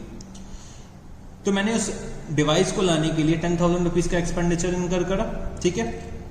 फिर जब मैं वो डिवाइस लेकर आ गया, बट बच्चे मेरे को अब अकाउंटेंट की ज़रूरत ही नहीं पड़ी। अब मेरे को अकाउंटेंट की क्या ज़रूरत है, वो मशीन ऑटोमेटिकली अपना काम कर दे रही है। तो मेरा क्या हो रहा है, एक एक्सपेंस रिड्यूस हो रहा है। तो अगर कोई खर्चा करते हैं जिससे कि मेरा वर्किंग एक्सपेंस, रेगुलर एक्सपेंस कम हो रहा है, तो वो भी बच्चे मेरा क्या होता है, कैपिटल एक्सपेंडिचर होता है। तो मैंने यहाँ पे लिखा क्या, सेकंड का अगर मैं आंसर लिखना चाहूँ तो मैंने यहाँ लिखा फॉल्स। और बच्चे रीजन के लिए चलो एक बार इंस्टीट्यूट का रीजन मैं देखता हूँ क्या लिखा है। मैंने तो अपना रीजन बता दिया। तो रीजन इंस्टीट्यूट क्या लिखता है, it may be reasonably presume that money spent for reducing revenue expenditure would have generated long term benefits to the entity। तो मेरे को एक लंबे समय तक कुछ बेनिफिट्स मिलना है कि लंबे समय तक मेरे को उस अकाउंटेंट को पेमेंट नहीं करना पड़ेगा सैलरी का, क्योंकि मैंने उसको हटा दिया, ठीक है। It becomes a part of intangible fixed assets if it is in the form of technical know-how या फिर tangible fixed assets, and if it is in the form of additional replacement of any existing tangible fixed assets, so this is capital expenditure, ठीक है। तो ये क्या है, मेरा capital expenditure है। इसके बाद क्या दे रखा हुआ है, legal fees to acquire property is capital expenditure. तो बच्चे मैं एक प्रॉपर्टी परचेज कर रहा हूँ, तो उसके लिए मेरे को कुछ लीगल फीस पे करनी पड़ी। तो बच्चे जो ये खर्चा है वो मेरा एसेट को रेडी टू यूज करने से पहले का, नारियल फोड़ने से पहले का, तो मेरा वो क्या होना चाहिए, कैपिटल एक्सपेंडिचर होना चाहिए। तो बच्चे ये क्या हो जाएगा, ट्रू हो जाएगा। तो चलो यहाँ देखते हैं क्या लिखा, legal fees paid to acquire any property is a part of cost of that property, it is incurred to possess the ownership right of the property and hence a capital expenditure. तो मैंने यहाँ पे भी लिख दिया क्या, true. फिर इसके बाद जो मेरे को फोर्थ पॉइंट दे रखा हुआ है, फोर्थ पॉइंट जो मेरे को दे रखा हुआ है, amount spent as lawyer's fees to defend a suit claiming that the firm's factory site belong to plaintiff's land is capital expenditure. तो बच्चे मैंने कुछ लॉयर को पेमेंट करा अपने आप को बचाने के लिए कि जो फर्म की फैक्ट्री है वो बच्चे किसी और को बिलोंग नहीं करती है। तो बच्चे ऐसे जो सूट्स होते हैं ना, वो हम लोग जनरली डेली बेसिस में कोई ना कोई मेरे ऊपर सूट्स चलते रहते हैं, वो हम लोग इनकर करते रहते हैं लीगल फीस इस चीज के लिए। तो अगर मैं बात करूं तो इस एक्सपेंडिचर से ना ही मेरे को कोई फ्यूचर में बेनिफिट मिलने वाला है, मतलब जो मेरे पास एसेट है उससे मेरे को कोई एडिशनल बेनिफिट भी नहीं मिलने वाला, मेरे कोई अर्निंग कैपेसिटी भी नहीं इंक्रीज होगी। तो ये मेरा जो एक्सपेंस है वो बच्चे कैपिटल एक्सपेंडिचर तो नहीं हो सकता, वो मेरा क्या हो जाएगा, रेवेन्यू एक्सपेंडिचर हो जाएगा। तो मैं इसको क्या बोल सकता हूँ, फॉल्स। तो मैंने यहाँ पे लिखा क्या, फॉल्स। तो फॉल्स पे मैंने यहाँ पे देखा कि जो इंस्टीट्यूट का आंसर है वो क्या दे रखा हुआ है, ठीक है। तो legal expenses incurred to defend a suit claiming that the firm's property side belongs to the plaintiff is maintenance expenditure of the asset. By this expense, neither any endurable benefit can be obtained in future. In addition to that, what is presently available nor the capacity of the asset will be increased. Maintenance expenditure in relation to an asset is a revenue expenditure. ठीक है। इसके बाद क्या दे रखा हुआ है, amount spent for replacement of worn out part of machine is capital expenditure. तो बच्चे ये मेरा क्या है, रेवेन्यू एक्सपेंडिचर है, तो मैं इसको फॉल्स बोल सकता हूँ। तो बच्चे मैं टाइम टू टाइम जो रिपेयर्स कराता रहता हूँ, टाइम टू टाइम अपने छोटे मोटे पार्ट्स चेंज कराता हूँ मशीन के, वो बच्चे मेरे क्या होते हैं, रेवेन्यू नेचर के आइटम्स होते हैं वो रिकरिंग होते हैं, वो बच्चे कभी कभी कुछ पार्ट्स मशीन के खराब हो जाते हैं छोटे मोटे, उनको मेरे को रिप्लेस कराना पड़ता है, तो वो मेरा क्या होता है, रेवेन्यू एक्सपेंडिचर होता है। तो मैं यहाँ पे 5th पॉइंट में क्या लिख सकता हूँ, फॉल्स। ठीक है, फॉल्स। तो अगर मैं इंस्टीट्यूट का एक बार आंसर रीड करता हूँ तो क्या दे रखा है, amount spend for replacement of any worn out part of machine is revenue expense since it is part of its maintenance cost, since it is part of its maintenance cost. इसके बाद जो मेरे को दे रखा है, expenditure incurred on the repairs and white washing for the first time on the purchase of an old building are revenue expenditure. तो बच्चे ये क्या हो जाएगा, फॉल्स हो जाएगा।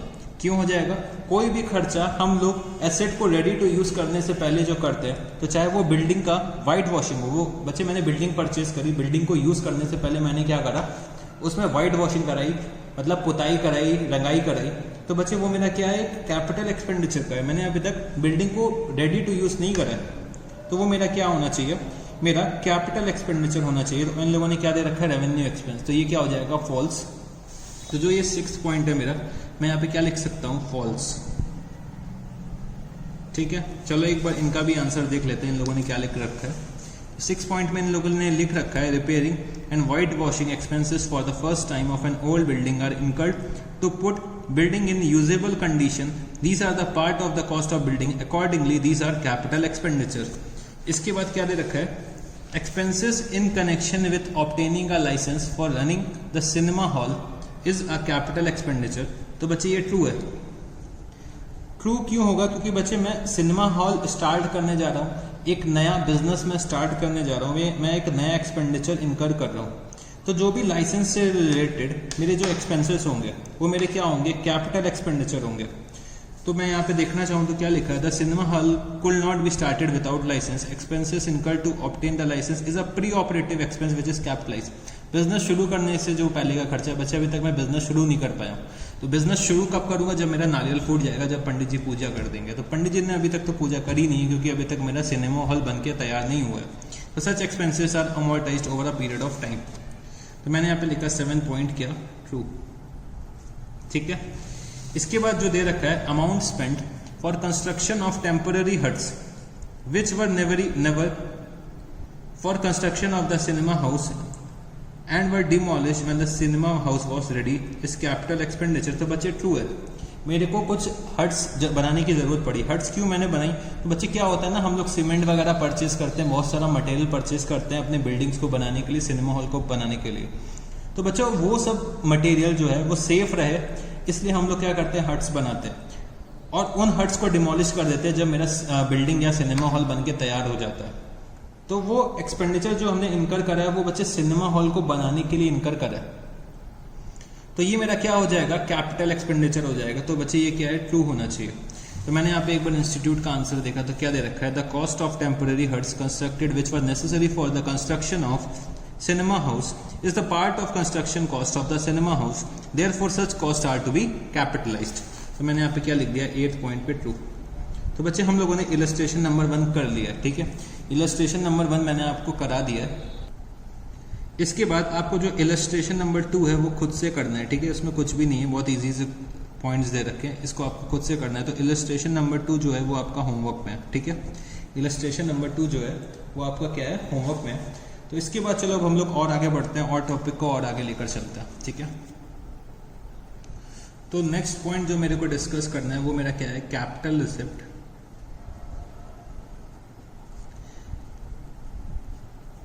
And revenue receipt. Revenue receipt, capital receipt और रेवेन्यू रिसिप्ट। तो मैं इसको भी इन द फॉर्म ऑफ डिफरेंसेस बताना चाहता हूं। इससे मेरा क्या होगा, 2 पर्पस सॉल्व हो जाएंगे। एक तो मैं आपको टॉपिक भी बता ले जाऊंगा, और मेरे को अगर एग्जाम में कैपिटल रिसिप्ट और रेवेन्यू रिसिप्ट के बीच में डिफरेंसेस आ गए तो वो भी मैं लिख सकता हूँ। तो सबसे पहले मैंने लिखा यहाँ पे, they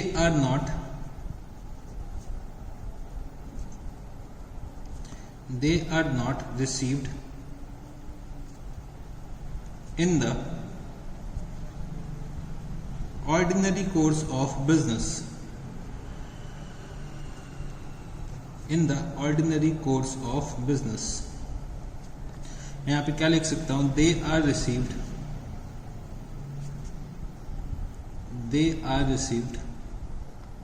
in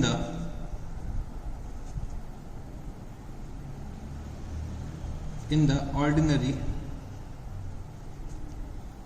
course of business. ठीक है, रेवेन्यू रिसिप्ट जो मेरी रिसिप्ट होती हैं वो बच्चे मैं अपने ऑर्डिनरी कोर्स ऑफ बिजनेस में रिसीव करता हूँ। कैपिटल रिसिप्ट मेरी वो रिसिप्ट होती है जो बच्चे मेरे ऑर्डिनरी कोर्स ऑफ बिजनेस में मैं रिसीव नहीं करता हूँ। तो मैं यहाँ पे लिख सकता हूँ amount received for fixed assets, amount received for fixed assets as sale of fixed assets, as sale of fixed assets। और अगर मैं इसमें लिखना चाहूँ तो अमाउंट रिसीव्ड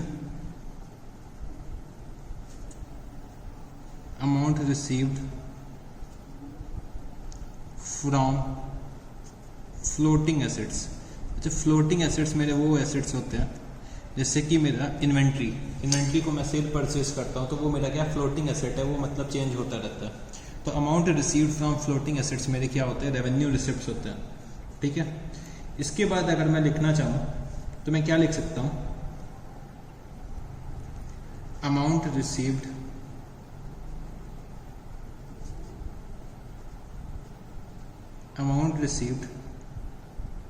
फॉर या amount received on sacrificing some rights,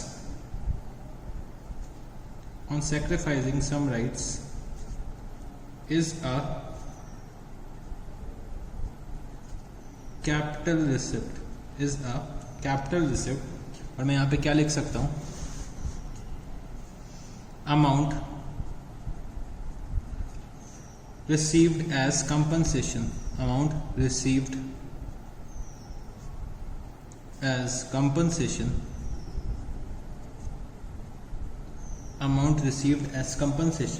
for future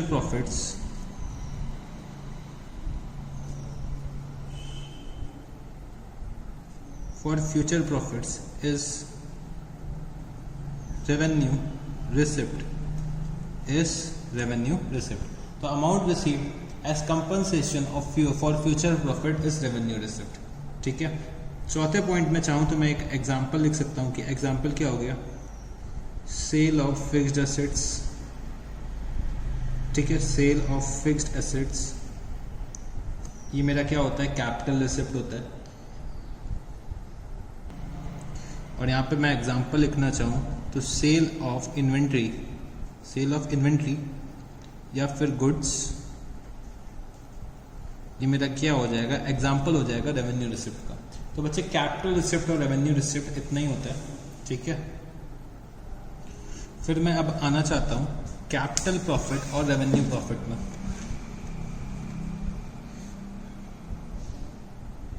capital profit, revenue profit,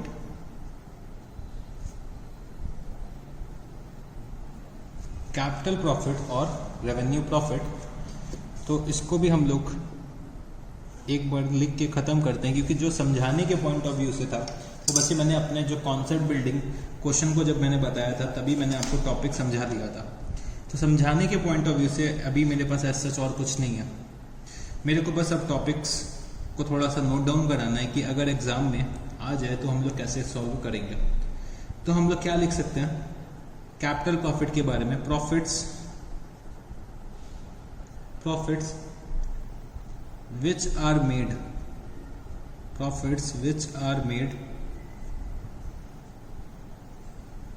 which are made on sale of fixed assets. Profits which are made on sale of fixed assets are capital profits, और मैं क्या लिख सकता हूं यहाँ पे, profits which are related to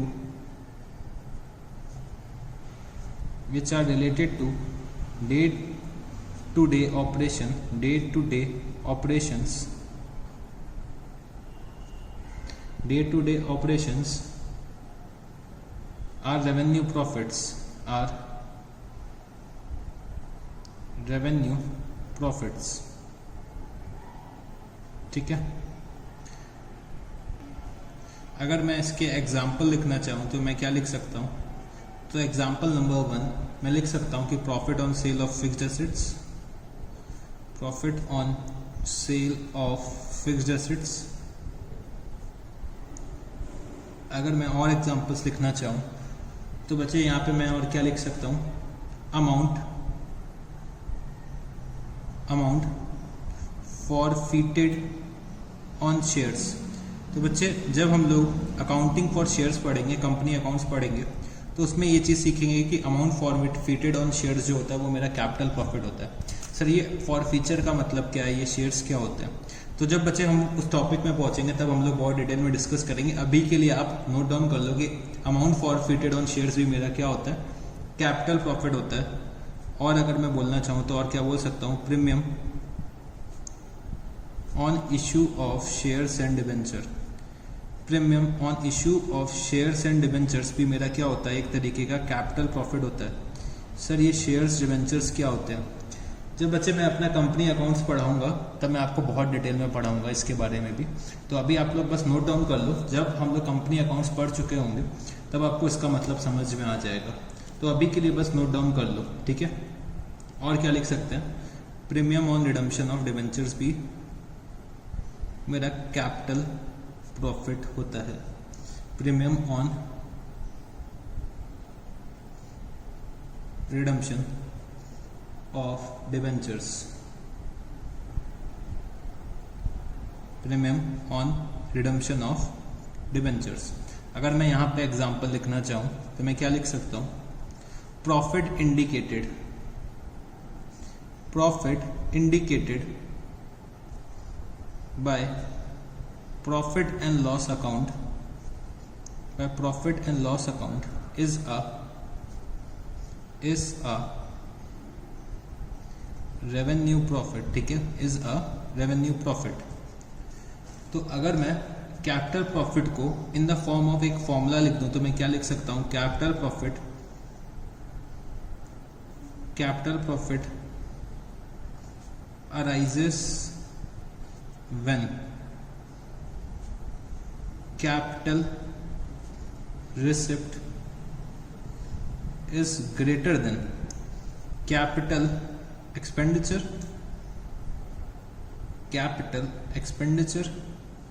और बच्चे रेवेन्यू प्रॉफिट कब अराइज होगा? Revenue profit arises when revenue profit arises when revenue receipt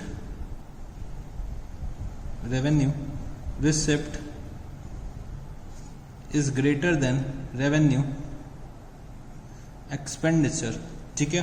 तो ये कुछ डिफरेंसेस होते हैं कैपिटल प्रॉफिट और रेवेन्यू प्रॉफिट के बीच में। तो इसके बाद मैं अपने नेक्स्ट टॉपिक पे चलता हूं। तो नेक्स्ट टॉपिक मेरा क्या है? Capital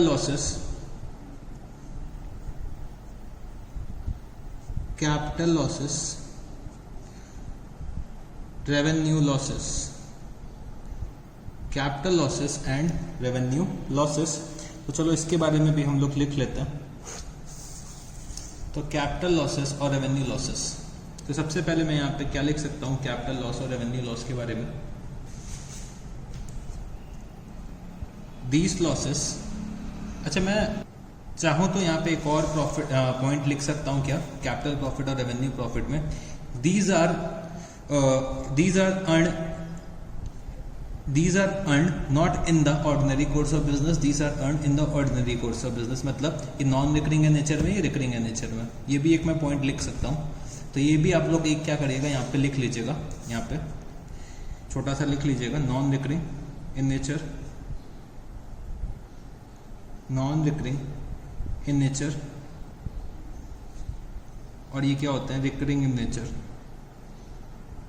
recurring in nature. ठीक है, रिकरिंग इन नेचर। फिर हम लोग आते हैं कैपिटल लॉसेस और रेवेन्यू लॉसेस में। तो मैं यहाँ पे क्या लिख सकता हूँ, the losses which are not related to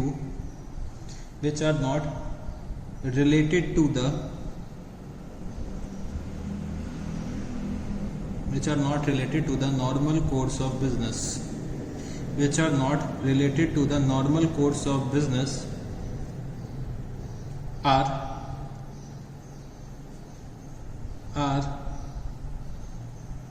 capital losses.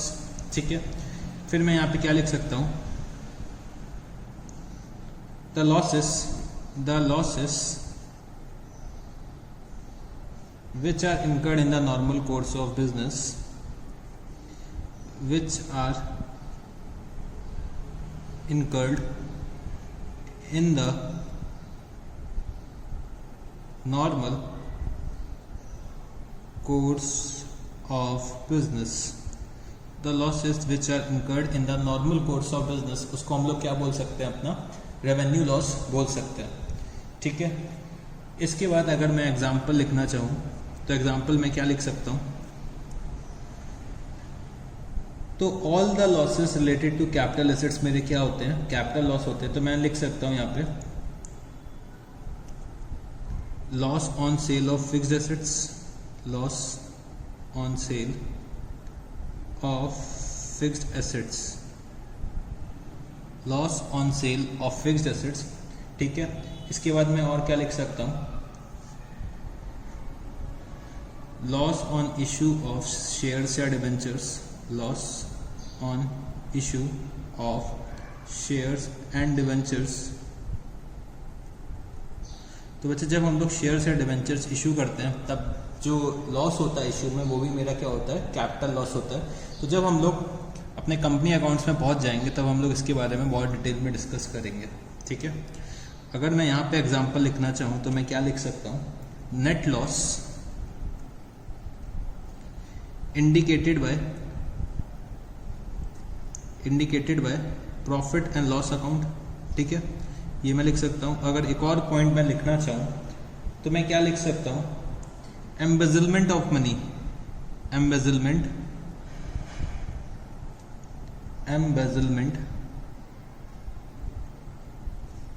of money, मतलब मेरा कोई एम्प्लॉय पैसे चोरी करके भाग गया तो वो भी बच्चे मेरा क्या होता है, रेवेन्यू लॉस होता है। ठीक है, तो ये कुछ मेरा कैपिटल लॉस होता है, ये मेरा रेवेन्यू लॉस होता है। तो ये सब टॉपिक्स हम लोगों ने बहुत अच्छे से डिस्कस कर लिए। अगर एक पॉइंट और लिखना चाहो तो आप लोग लिख सकते हो, ये वाला, या मैं नोट नहीं करा रहा हूँ पर आप लोग लिख लीजिए कि capital losses arises when capital expenditure is greater than capital receipt, revenue profit arises when revenue expenditure is greater than revenue receipt. ठीक है, तो तब मेरा क्या होगा, रेवेन्यू लॉस अराइज होगा। तो ये पॉइंट भी आप लोग चाहो तो लिख सकते हो। ठीक है, बट अभी के लिए मैंने सिर्फ आपको 2 पॉइंट्स ही नोट कराए। तो बच्चे हम लोगों ने क्या क्या डिस्कस कर लिया, capital expenditure, revenue expenditure, capital receipt, revenue receipt. Capital receipt और कैपिटल एक्सपेंडिचर के बीच का जो डिफरेंस होता है, कैपिटल रिसिप्ट और कैपिटल एक्सपेंडिचर के बीच का जो डिफरेंस होता है वो तो या तो बच्चे कैपिटल लॉस होगा या कैपिटल प्रॉफिट होगा। रेवेन्यू एक्सपेंडिचर और रेवेन्यू रिसिप्ट के बीच का जो डिफरेंस होगा या तो वो रेवेन्यू प्रॉफिट होगा या फिर वो रेवेन्यू लॉस होगा। तो बच्चे यहाँ पे मैंने कुल मिला के अपने 8 टॉपिक्स तो डिस्कस कर लिए। ठीक है, अब मैं 1-2 और एग्जाम्पल्स आपको कराना चाहता हूँ। तो इलस्ट्रेशन नंबर 3 अपने मॉड्यूल का ओपन कर लेना आप लोग, पेज नंबर है 1.62। तो क्या दे रखा हुआ है, good pictures limited constructs a cinema house and incurs the following expenditure during the first year ending 31st March 2016. Second hand furniture worth ₹9,000 was purchased. Repainting of the furniture cost ₹1,000. The furniture was installed by own workmen, wages for this being ₹200. तो बच्चे हमें क्या point out करना है कि how would you classify the above items. तो चलो पहले पूरा रीड कर लेता हूँ, मैं फिर से आपको बता दूंगा, उसमें कोई दिक्कत नहीं है। तो पहले मैंने एक और पॉइंट रीड करा कि expenses is in connection with obtaining a licence for running the cinema worth 20,000 during the course of the year. The cinema company was fined ₹1,000 for contravening rules Renewal fees rupees 2000 for the next year also paid. Fire insurance rupees 1000 was paid on 1st October 2015 for 1 year. Temporary huts were constructed costing rupees 1200. They were necessary for the construction of the cinema. They were demolished when the cinema was ready. Point out how would you classify the above items. तो हम लोग ये items को कैसे classify करेंगे ये हमें बताना है, ठीक है। तो जैसे कि मेरा पहला पॉइंट दे रखा था, second hand furniture worth rupees 9000 was purchase. फिर हमने क्या कराया, अपने फर्नीचर में रीपेंटिंग कराई, तो रीपेंटिंग की कॉस्ट कितनी थी 1000 रुपीज़ की। फिर बच्चे हमने कुछ इंस्टॉलेशन में एक्सपेंसेस इनकर करे, कितने 200 रुपीज़ के। तो बच्चे जब ये सारे एक्सपेंडिचर्स इनकर हो जाएंगे उसके बाद ही तो मेरा एसेट जो होगा वो रेडी टू यूज़ होगा। तो मतलब 9000 प्लस 1000 प्लस 200 मतलब 10200 रुपीज़ को मेरे को क्या करना पड़ेगा, कैपिटलाइज करना पड़ेगा। मतलब कॉस्ट जो होगी फर्नीचर की वो कितनी होगी 10200 रुपीज़ होगी। तो ये बच्चे मेरा एक तरीके का क्या है, कैपिटल एक्सपेंडिचर है। तो चलो एक बार रीड आउट करते हैं इंस्टीट्यूट ने क्या दे रखा हुआ है। The total cost of the furniture should be treated as rupees 10200. All the amount mentioned should be capitalized since without such expenditure the furniture will not be available for use. If 1200 have been respectively debited to repairs and wages account, these accounts will be credited to furniture account. तो ये तो irrelevant line है कि गलती से अगर मैंने 1000 रुपये और 200 रुपये रिपेयर्स अकाउंट में ले गया और वेजेस अकाउंट में ले गया, तो बच्चे मेरे को रिपेयर्स और वेजेस से ये पैसा 1200 रुपये ट्रांसफर करना पड़ेगा कहाँ पे, फर्नीचर अकाउंट में। अगर मैंने गलत अकाउंटिंग गलती से कर लिया तो हम लोग क्यों गलत अकाउंटिंग करेंगे, हम लोग तो अच्छे अकाउंटेंट हैं, हम लोग तो चार्टर्ड अकाउंटेंट्स हैं, तो हम लोग गलत अकाउंटिंग क्यों करेंगे, ठीक है। इसके बाद क्या दे रखा हुआ है, expenses in connection with obtaining a license for running the cinema worth rupees 20,000. During the course of the year, cinema company was fined rupees 1,000 for contravening rules. Renewal fees rupees 2,000 for the next year also paid. तो बच्चे जो ये मैं 20,000 rupees इनकर कर रहा हूँ to obtain a licence, तो ये बच्चे मेरा क्या हो गया, कैपिटल एक्सपेंडिचर हो गया, क्योंकि मेरे को लाइसेंस ऑब्टेन करने के लिए जो खर्चा करना पड़ता है वो मेरा क्या होता है, कैपिटल एक्सपेंडिचर होता है। क्योंकि जब तक मैं लाइसेंस ऑब्टेन नहीं करूंगा तब तक मैं सिनेमा रन नहीं कर सकता। तो लाइसेंस का जो खर्चा है वो तो मेरे को क्या करना पड़ेगा, कैपिटलाइज करना पड़ेगा। बट बच्चे जो ये 1000 रुपीज़ का फाइन हुआ है वो क्या होता है, मेरा एक रेगुलर नेचर की एक्टिविटीज़ होती हैं, तो ये मेरा क्या होगा, रेवेन्यू एक्सपेंडिचर। और बच्चे रिन्यूअल फीस मेरे को हर साल पे करनी है, तो ये भी मेरा क्या है, रेवेन्यू एक्सपेंडिचर है, क्योंकि ये भी रिकरिंग इन नेचर में। तो चलो एक बार इंस्टीट्यूट का आंसर देखते हैं। License for running the cinema house is necessary, hence its cost should be capitalize. ठीक है, हमने भी कहा था इसको कैपिटलाइज होना चाहिए। But the fine of rupees 1000 is revenue expenditure, हमने कहा कि हम रेवेन्यू एक्सपेंडिचर होना चाहिए, तो रेवेन्यू एक्सपेंडिचर ही है ये। और renewal fees for the next year is also revenue expenditure but pertains to the next year, hence it is a prepaid expense। तो हम लोग इसे as a prepaid expense treat कर सकते हैं। तो बेसिकली वो है तो रेवेन्यू एक्सपेंडिचर, वो कब का है, नेक्स्ट ईयर का रेवेन्यू एक्सपेंडिचर हम लोग उसे ट्रीट कर सकते हैं। ठीक है। Fire insurance rupees 1000 paid in on 1 October 2015 for 1 year. तो बच्चे 1 ईयर पे कर रहे हैं, तो यहाँ पे फिर से प्रीपेड का पॉइंट अराइज होगा, मतलब 6 महीने तो करंट ईयर का होगा और 6 महीने का नेक्स्ट ईयर का एक्सपेंस होगा।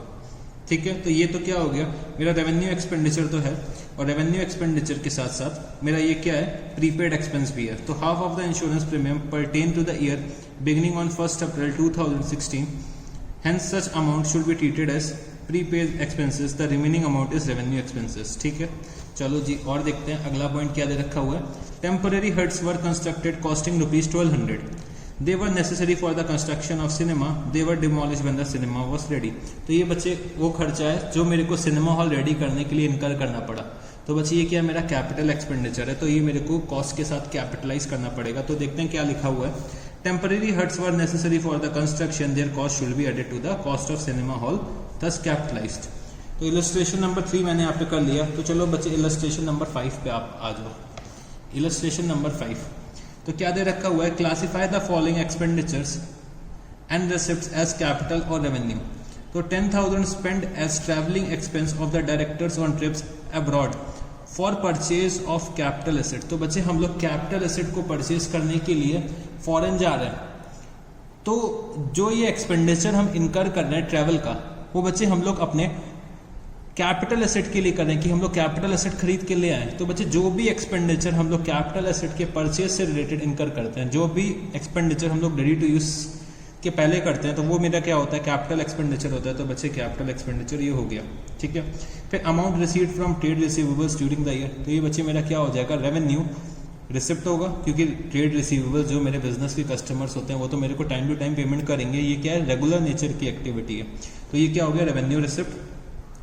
फिर दे रखा है कि amount spend on demolition of building to construct a bigger building on the same side. तो बच्चे एक मेरे को नई बिल्डिंग बनानी है, उसके लिए मेरे को पुरानी बिल्डिंग को डिमोलिश करना है। तो बच्चे जो डिमोलिश करने की कॉस्ट होगी वो भी मैं तो कैपिटलाइज करूंगा नई बिल्डिंग की कॉस्ट में, क्योंकि नई बिल्डिंग को बनाने के लिए पुरानी बिल्डिंग को डिमोलिश करना जरूरी है। अगर पुरानी बिल्डिंग को डिमोलिश नहीं करते हैं तब तक नई बिल्डिंग बनके तैयार नहीं हो सकती। तो ये मेरा क्या है, capital expenditure. Insurance claim received on account of a machinery damaged by fire. तो बच्चे मेरी मशीनरी किसी वजह से मशीनरी में आग लग गई, तो बच्चे मैंने क्या कराया था, मशीनरी का इंश्योरेंस करा रखा था। अब इंश्योरेंस कंपनी से मेरे को क्लेम मिला, तो बच्चे वो मेरा क्या है, कैपिटल रिसिप्ट है। ये मेरा रेगुलर नेचर का नहीं है कि मेरी मशीन में रोज आग लगती है और मैं इंश्योरेंस क्लेम करता हूँ। तो अगर मेरा ये रेगुलर नेचर का होता तो बच्चे कभी भी इंश्योरेंस कंपनी मेरे को उस चीज़ में क्या कहते हैं, इंश्योरेंस पॉलिसी नहीं प्रोवाइड करती, क्योंकि इंश्योरेंस कंपनी अगर मेरे को इंश्योरेंस कंपनी को पता होता है कि इसमें रेगुलर आग लगती है तो बच्चे इंश्योरेंस कंपनी पागल थोड़ी ना जो उसका क्लेम देगी, उसके लिए इंश्योरेंस पॉलिसी देगी। तो ये मेरा क्या है, कैपिटल रिसिप्ट है, ठीक है। तो हमने यहाँ पे इलस्ट्रेशन नंबर 1 आपको कराया, इलस्ट्रेशन नंबर 3 आपको कराया, इलस्ट्रेशन नंबर 5 भी कराया। तो आप लोग क्या करिएगा, इलस्ट्रेशन नंबर 2 तो आपको करना ही करना है, इलस्ट्रेशन नंबर 4 भी आपको इसमें करना होगा, इलस्ट्रेशन नंबर 6 भी आपको करना है। तो एक बार नोट कर लो क्या क्या आपको कल करके रखना है। एक तो हो गया illustration number 2, illustration number 4, illustration number 6 आपको क्या करना है, होमवर्क में करना है। और बच्चे एक बार क्या करना, आपके जो इंस्टीट्यूट के मॉड्यूल में ये मल्टीपल चॉइस क्वेश्चंस दे रखे होते हैं, ठीक है। मल्टीपल चॉइस क्वेश्चंस को एक बार रीड आउट करना, 9 क्वेश्चंस दे रखे हुए हैं, ठीक है। 9 क्वेश्चंस दे रखे हुए हैं, ये एक बार इनको भी सॉल्व करना, ठीक है। मल्टीपल चॉइस क्वेश्चंस हमारे एग्जाम में आते नहीं है, बट बच्चे इनको ट्राई करना, क्योंकि ये ट्रू और फॉल्स की तरह ही होता है। अगर मेरा आंसर सही है तो मतलब मैं बिल्कुल सही कर रहा हूँ। तो आपको मल्टीपल चॉइस क्वेश्चंस भी इस चैप्टर के अटेम्प्ट करने हैं। मल्टीपल चॉइस क्वेश्चंस, ये भी क्या है, आपका होमवर्क है,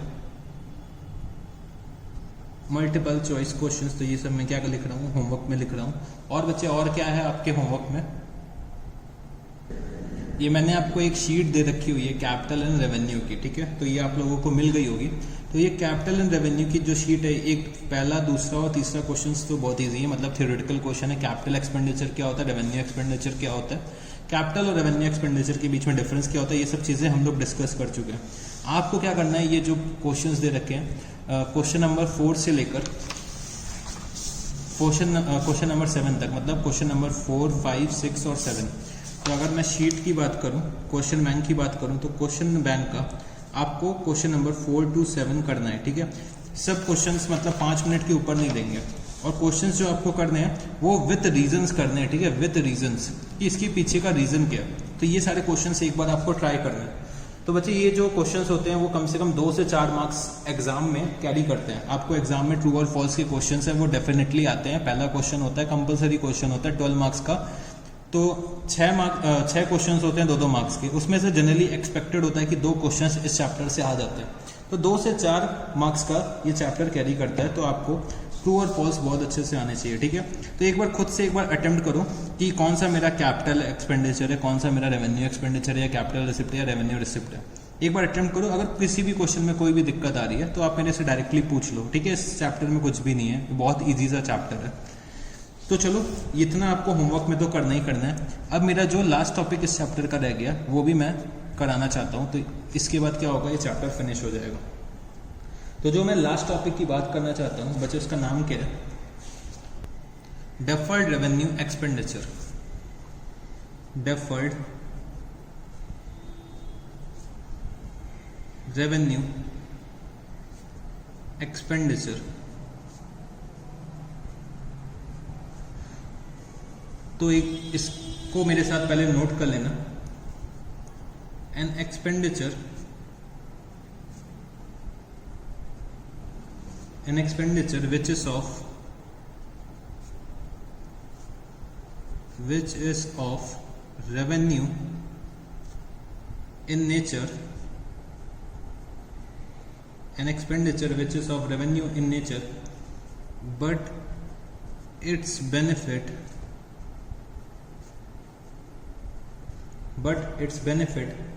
will be derived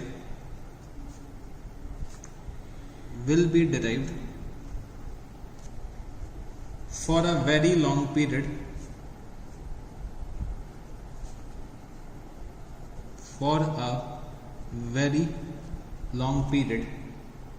is called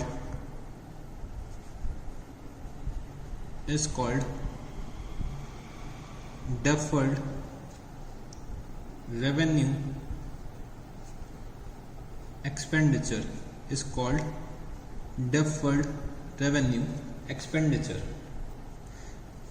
तो मैं यहाँ पे और क्या लिख सकता हूँ, a heavy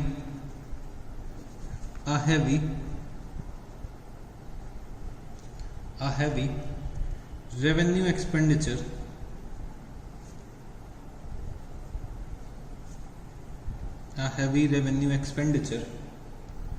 has been made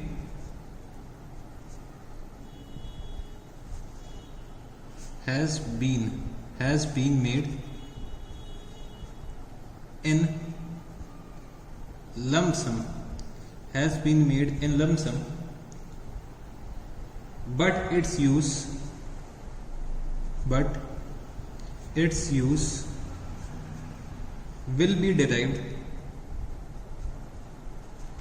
will be derived for long period, such as, या लिख दो यहाँ पे will be derived for long period, ठीक है, will be derived for long period। तो हम क्या लिख सकते हैं, और आगे मैं क्या लिख सकता हूँ, there some amount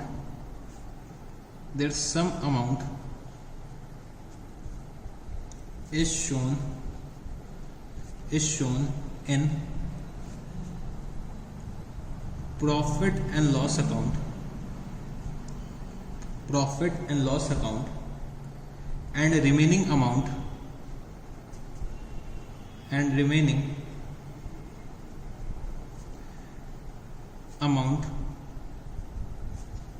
is shown in the balance sheet, ठीक है। तो अगर मैं इसके एग्जाम्पल्स लिखना चाहूँ तो एग्जाम्पल्स क्या क्या मैं लिख सकता हूँ डेफर्ड रेवेन्यू एक्सपेंडिचर के, तो मेरे साथ यहाँ पे लिखना। एग्जाम्पल नंबर ए क्या लिख सकता हूँ मैं, heavy advertisement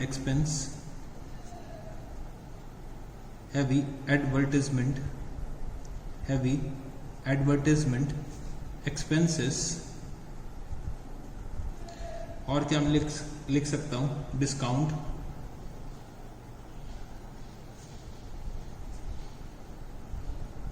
on issue of shares and debentures, ठीक है। और मैं क्या लिख सकता हूँ, अंडरराइटिंग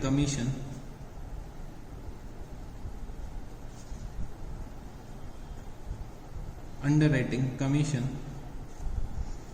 और मैं क्या लिख सकता हूँ, प्रीलिमिनरी एक्सपेंसेस, ठीक है। तो बच्चे ये जो 3 एक्सपेंसेस हैं, जब हम लोग कंपनी अकाउंट्स पढ़ेंगे तब हम लोग समझेंगे, ठीक है। अभी आप लोग नोट कर लो कि ये क्या होते हैं, ये क्या होते हैं, डेफर्ड रेवेन्यू एक्सपेंडिचर्स होते हैं, ठीक है। तो चलो अब हम लोग समझने की कोशिश करते हैं कि डेफर्ड रेवेन्यू एक्सपेंडिचर्स कौन से एक्सपेंडिचर्स होते हैं। तो बच्चे मैंने क्या करा, एक एडवर्टाइजमेंट का एक्सपेंस इनकर करा, ठीक है। मैंने एक एडवर्टाइजमेंट का एक्सपेंस इनकर करा, और बच्चे एडवर्टाइजमेंट का जो एक्सपेंस इनकर करा वो बच्चे 5 करोड़ रुपीस का इनकर करा। कोई मेरे को बता सकता है कि 5 करोड़ में कितने जीरोस होंगे? हाँ बच्चे, हाँ सर, हाँ कितना, 7 जीरोस होते हैं 5 करोड़ रुपीस में, ठीक है। 5 करोड़ में कितने जीरोस होते हैं? 7 जीरोस होते हैं। अच्छा मेरे को कोई बता सकता है 5 करोड़ में कितने मिलियन होते हैं? कोई मेरे को बता सकता है? सर 1 करोड़ में 10 मिलियन होता है, तो 5 करोड़ में 50 मिलियन होंगे। तो अगर मैं लिखना चाहूँ तो ₹50 मिलियन लिख सकता हूँ मैं इसको।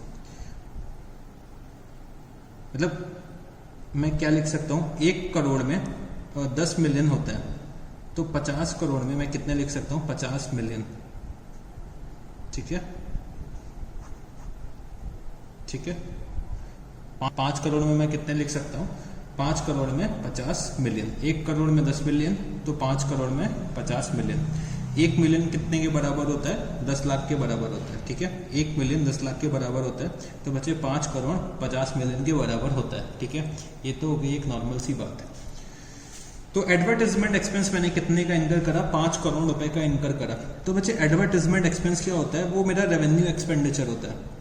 बट बच्चे 5 करोड़ रुपए इनकर करें, इतना हैवी एक्सपेंडिचर इनकर करा है, तो बच्चे मैं इसको रेवेन्यू एक्सपेंडिचर तो नहीं बोल सकता, क्योंकि इसका रेवेन्यू एक्सपेंडिचर का जो नेचर होता था, जो हम लोगों ने पढ़ रखा था, रेवेन्यू एक्सपेंडिचर का जो बेनिफिट होता है वो बच्चे during the current accounting year मेरे को मिल जाता है। रेवेन्यू एक्सपेंडिचर का जो बेनिफिट होता है वो मेरे को during the current accounting year मिल जाता है। बट हमने जो इतना बड़ा एक्सपेंडिचर करा 5 करोड़ का, तो ये इसका बेनिफिट तो कई आगे आने वाले सालों में मिलेगा। 5 करोड़ का जो पूरा का पूरा बेनिफिट वो मेरे को करंट ईयर में थोड़ी ना मिल जाएगा। तो हम लोगों ने असर्टेन करा कि जो इसका बेनिफिट मिलेगा वो 5 साल में मिल जाना चाहिए। बेनिफिट जो मिलेगा इसका वो 5 ईयर्स तक मिलेगा।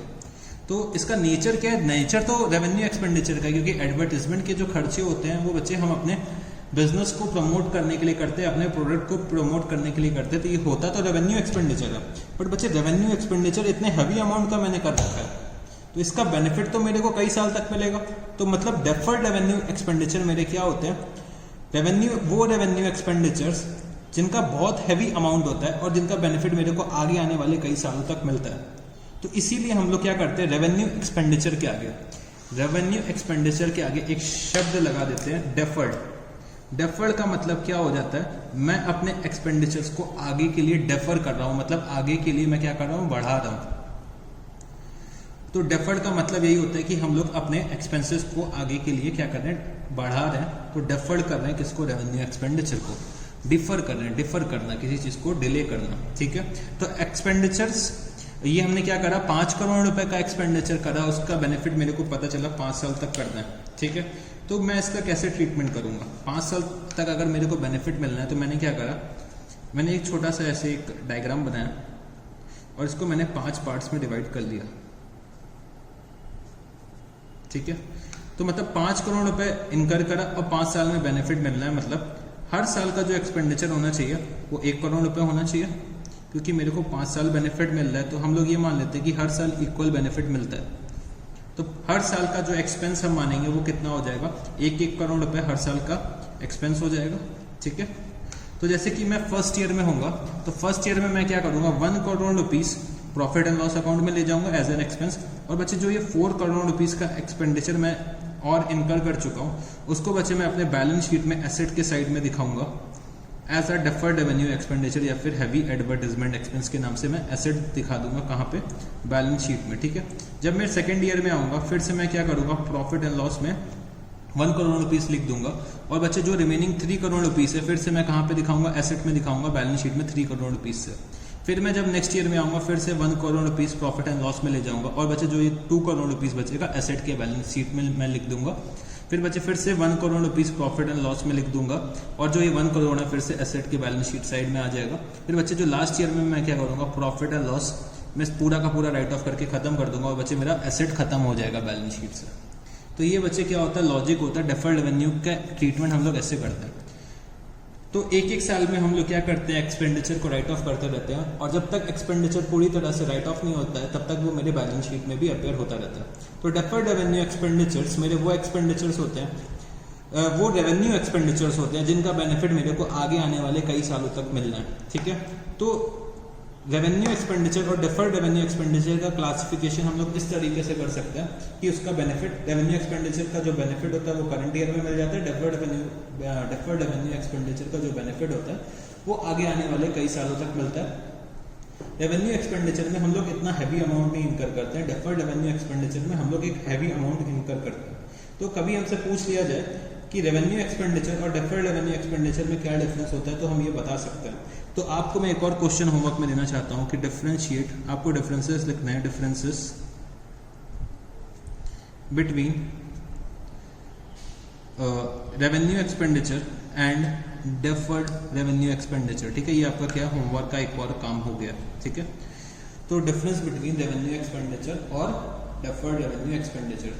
तो डेफर्ड रेवेन्यू एक्सपेंडिचर्स फिर से मैं बोल देता हूँ, वो रेवेन्यू एक्सपेंडिचर्स होते हैं जिसका बेनिफिट मेरे को कई साल तक मिलता है। तो मतलब डेफर्ड रेवेन्यू एक्सपेंडिचर में कुछ तो रेवेन्यू पोर्शन होता है, कुछ पार्ट तो रेवेन्यू का होता है और कुछ पार्ट कैपिटल का होता है, क्योंकि कैपिटल एक्सपेंडिचर्स भी वो एक्सपेंडिचर्स होते हैं जिनका बेनिफिट करंट ईयर का होता है, बट वैसे नेचर उनका कैपिटल होता है, बट डेफर्ड रेवेन्यू का जो नेचर होता है वो क्या होता है, रेवेन्यू एक्सपेंडिचर होता है। तो डेफर्ड रेवेन्यू एक्सपेंडिचर कैपिटल और रेवेन्यू को कंबाइन करके बनाया जाता है, तो उसको हम लोग क्या बोलते हैं, डेफर्ड रेवेन्यू एक्सपेंडिचर। तो बच्चे ये वाला टॉपिक भी हम लोगों ने कंप्लीट कर लिया। तो यही चीज़ मैंने क्या करा था, आपको लिखवा भी दिया था, heavy revenue expenditure has been made in lump sum, एक बार में पूरा का पूरा पेमेंट कर देते हैं, बट इसका यूज़ है मेरे को लंबे पीरियड तक मिलेगा। मैं इसको प्रॉफिट एंड लॉस अकाउंट में राइट ऑफ करूंगा और रिमेनिंग अमाउंट कहाँ पे शो करूंगा, बैलेंस शीट में। कुछ एग्जांपल्स भी मैंने लिखा दिया। तो ये हम लोगों ने डेफर्ड रेवेन्यू एक्सपेंडिचर भी डिस्कस कर दिया। तो बच्चे हम लोगों ने एक और चैप्टर कंप्लीट कर लिया है, कैपिटल एंड रेवेन्यू आइटम्स। ठीक है, कैपिटल एंड रेवेन्यू आइटम्स भी हमारा चैप्टर जो है वो आज फिनिश हो गया।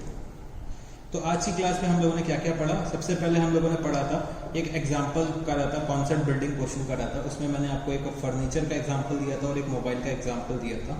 ठीक है, उसकी बेसिस पे हम लोगों ने capital expenditure, revenue expenditure, capital receipt, revenue receipt, capital profit, revenue profit, capital loss, revenue loss के बारे में डिस्कस करा। और उसके बाद मैंने आपको सब चीज़ों को और डिटेल में समझाया कि कैपिटल एक्सपेंडिचर्स मेरे वो एक्सपेंडिचर्स होते हैं जो हम लोग एसेट को परचेज करने में इनकर करते हैं, और एसेट्स को जब तक रेडी टू यूज बनाने में जो भी एक्सपेंस इनकर करेंगे वो भी मेरा कैपिटल एक्सपेंडिचर होगा। इंटरेस्ट का खर्चा मैंने आपको बताया था कि जब तक एसेट रेडी टू यूज ना हो जाए तब तक वो इंटरेस्ट का जो एक्सपेंस होगा वो हम कैपिटलाइज करेंगे, और जहां ही मेरा एसेट रेडी टू यूज हो गया, मतलब मैंने नारियल फोड़ दिया, तो वो मेरा क्या हो जाएगा, एक्सपेंस रेवेन्यू एक्सपेंडिचर बन जाएगा।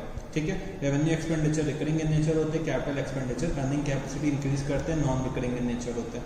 ये सब चीज़ें पढ़ी। कैपिटल रिसिप्ट और रेवेन्यू रिसिप्ट के बारे में भी पढ़ा। कैपिटल रिसिप्ट जो हमारी इन the ordinary course of business नहीं अराइज होती है, जैसे कि profit on sale of fixed assets से जो मेरे को रिसिप्ट मिल रहा है। रेवेन्यू रिसिप्ट्स मेरी क्या होती हैं, जो हम लोग अपने प्रोडक्ट को सेल कर रहे हैं, अपने आर्टिकल्स को सेल कर रहे हैं, या फिर हम कोई सर्विसेज परफॉर्म कर रहे हैं, तो वो मेरी रेवेन्यू रिसिप्ट है जो in the ordinary course of business हम लोग अर्न करते हैं। उसके बाद हम लोगों ने पढ़ा था कैपिटल प्रॉफिट। कैपिटल प्रॉफिट जो प्रॉफिट्स हमारे सेल ऑफ कैपिटल एसेट्स से अराइज होते हैं। तो कैपिटल प्रॉफिट्स के लिए मतलब capital asset minus capital expenditure, और रेवेन्यू प्रॉफिट्स के लिए मतलब revenue receipts minus revenue expenditure, जो प्रॉफिट्स हमें इन the ordinary course of business earn करते हैं। ठीक है, जो भी प्रॉफिट हम लोग ordinary course of business earn करते हैं वो मेरा क्या है, रेवेन्यू प्रॉफिट।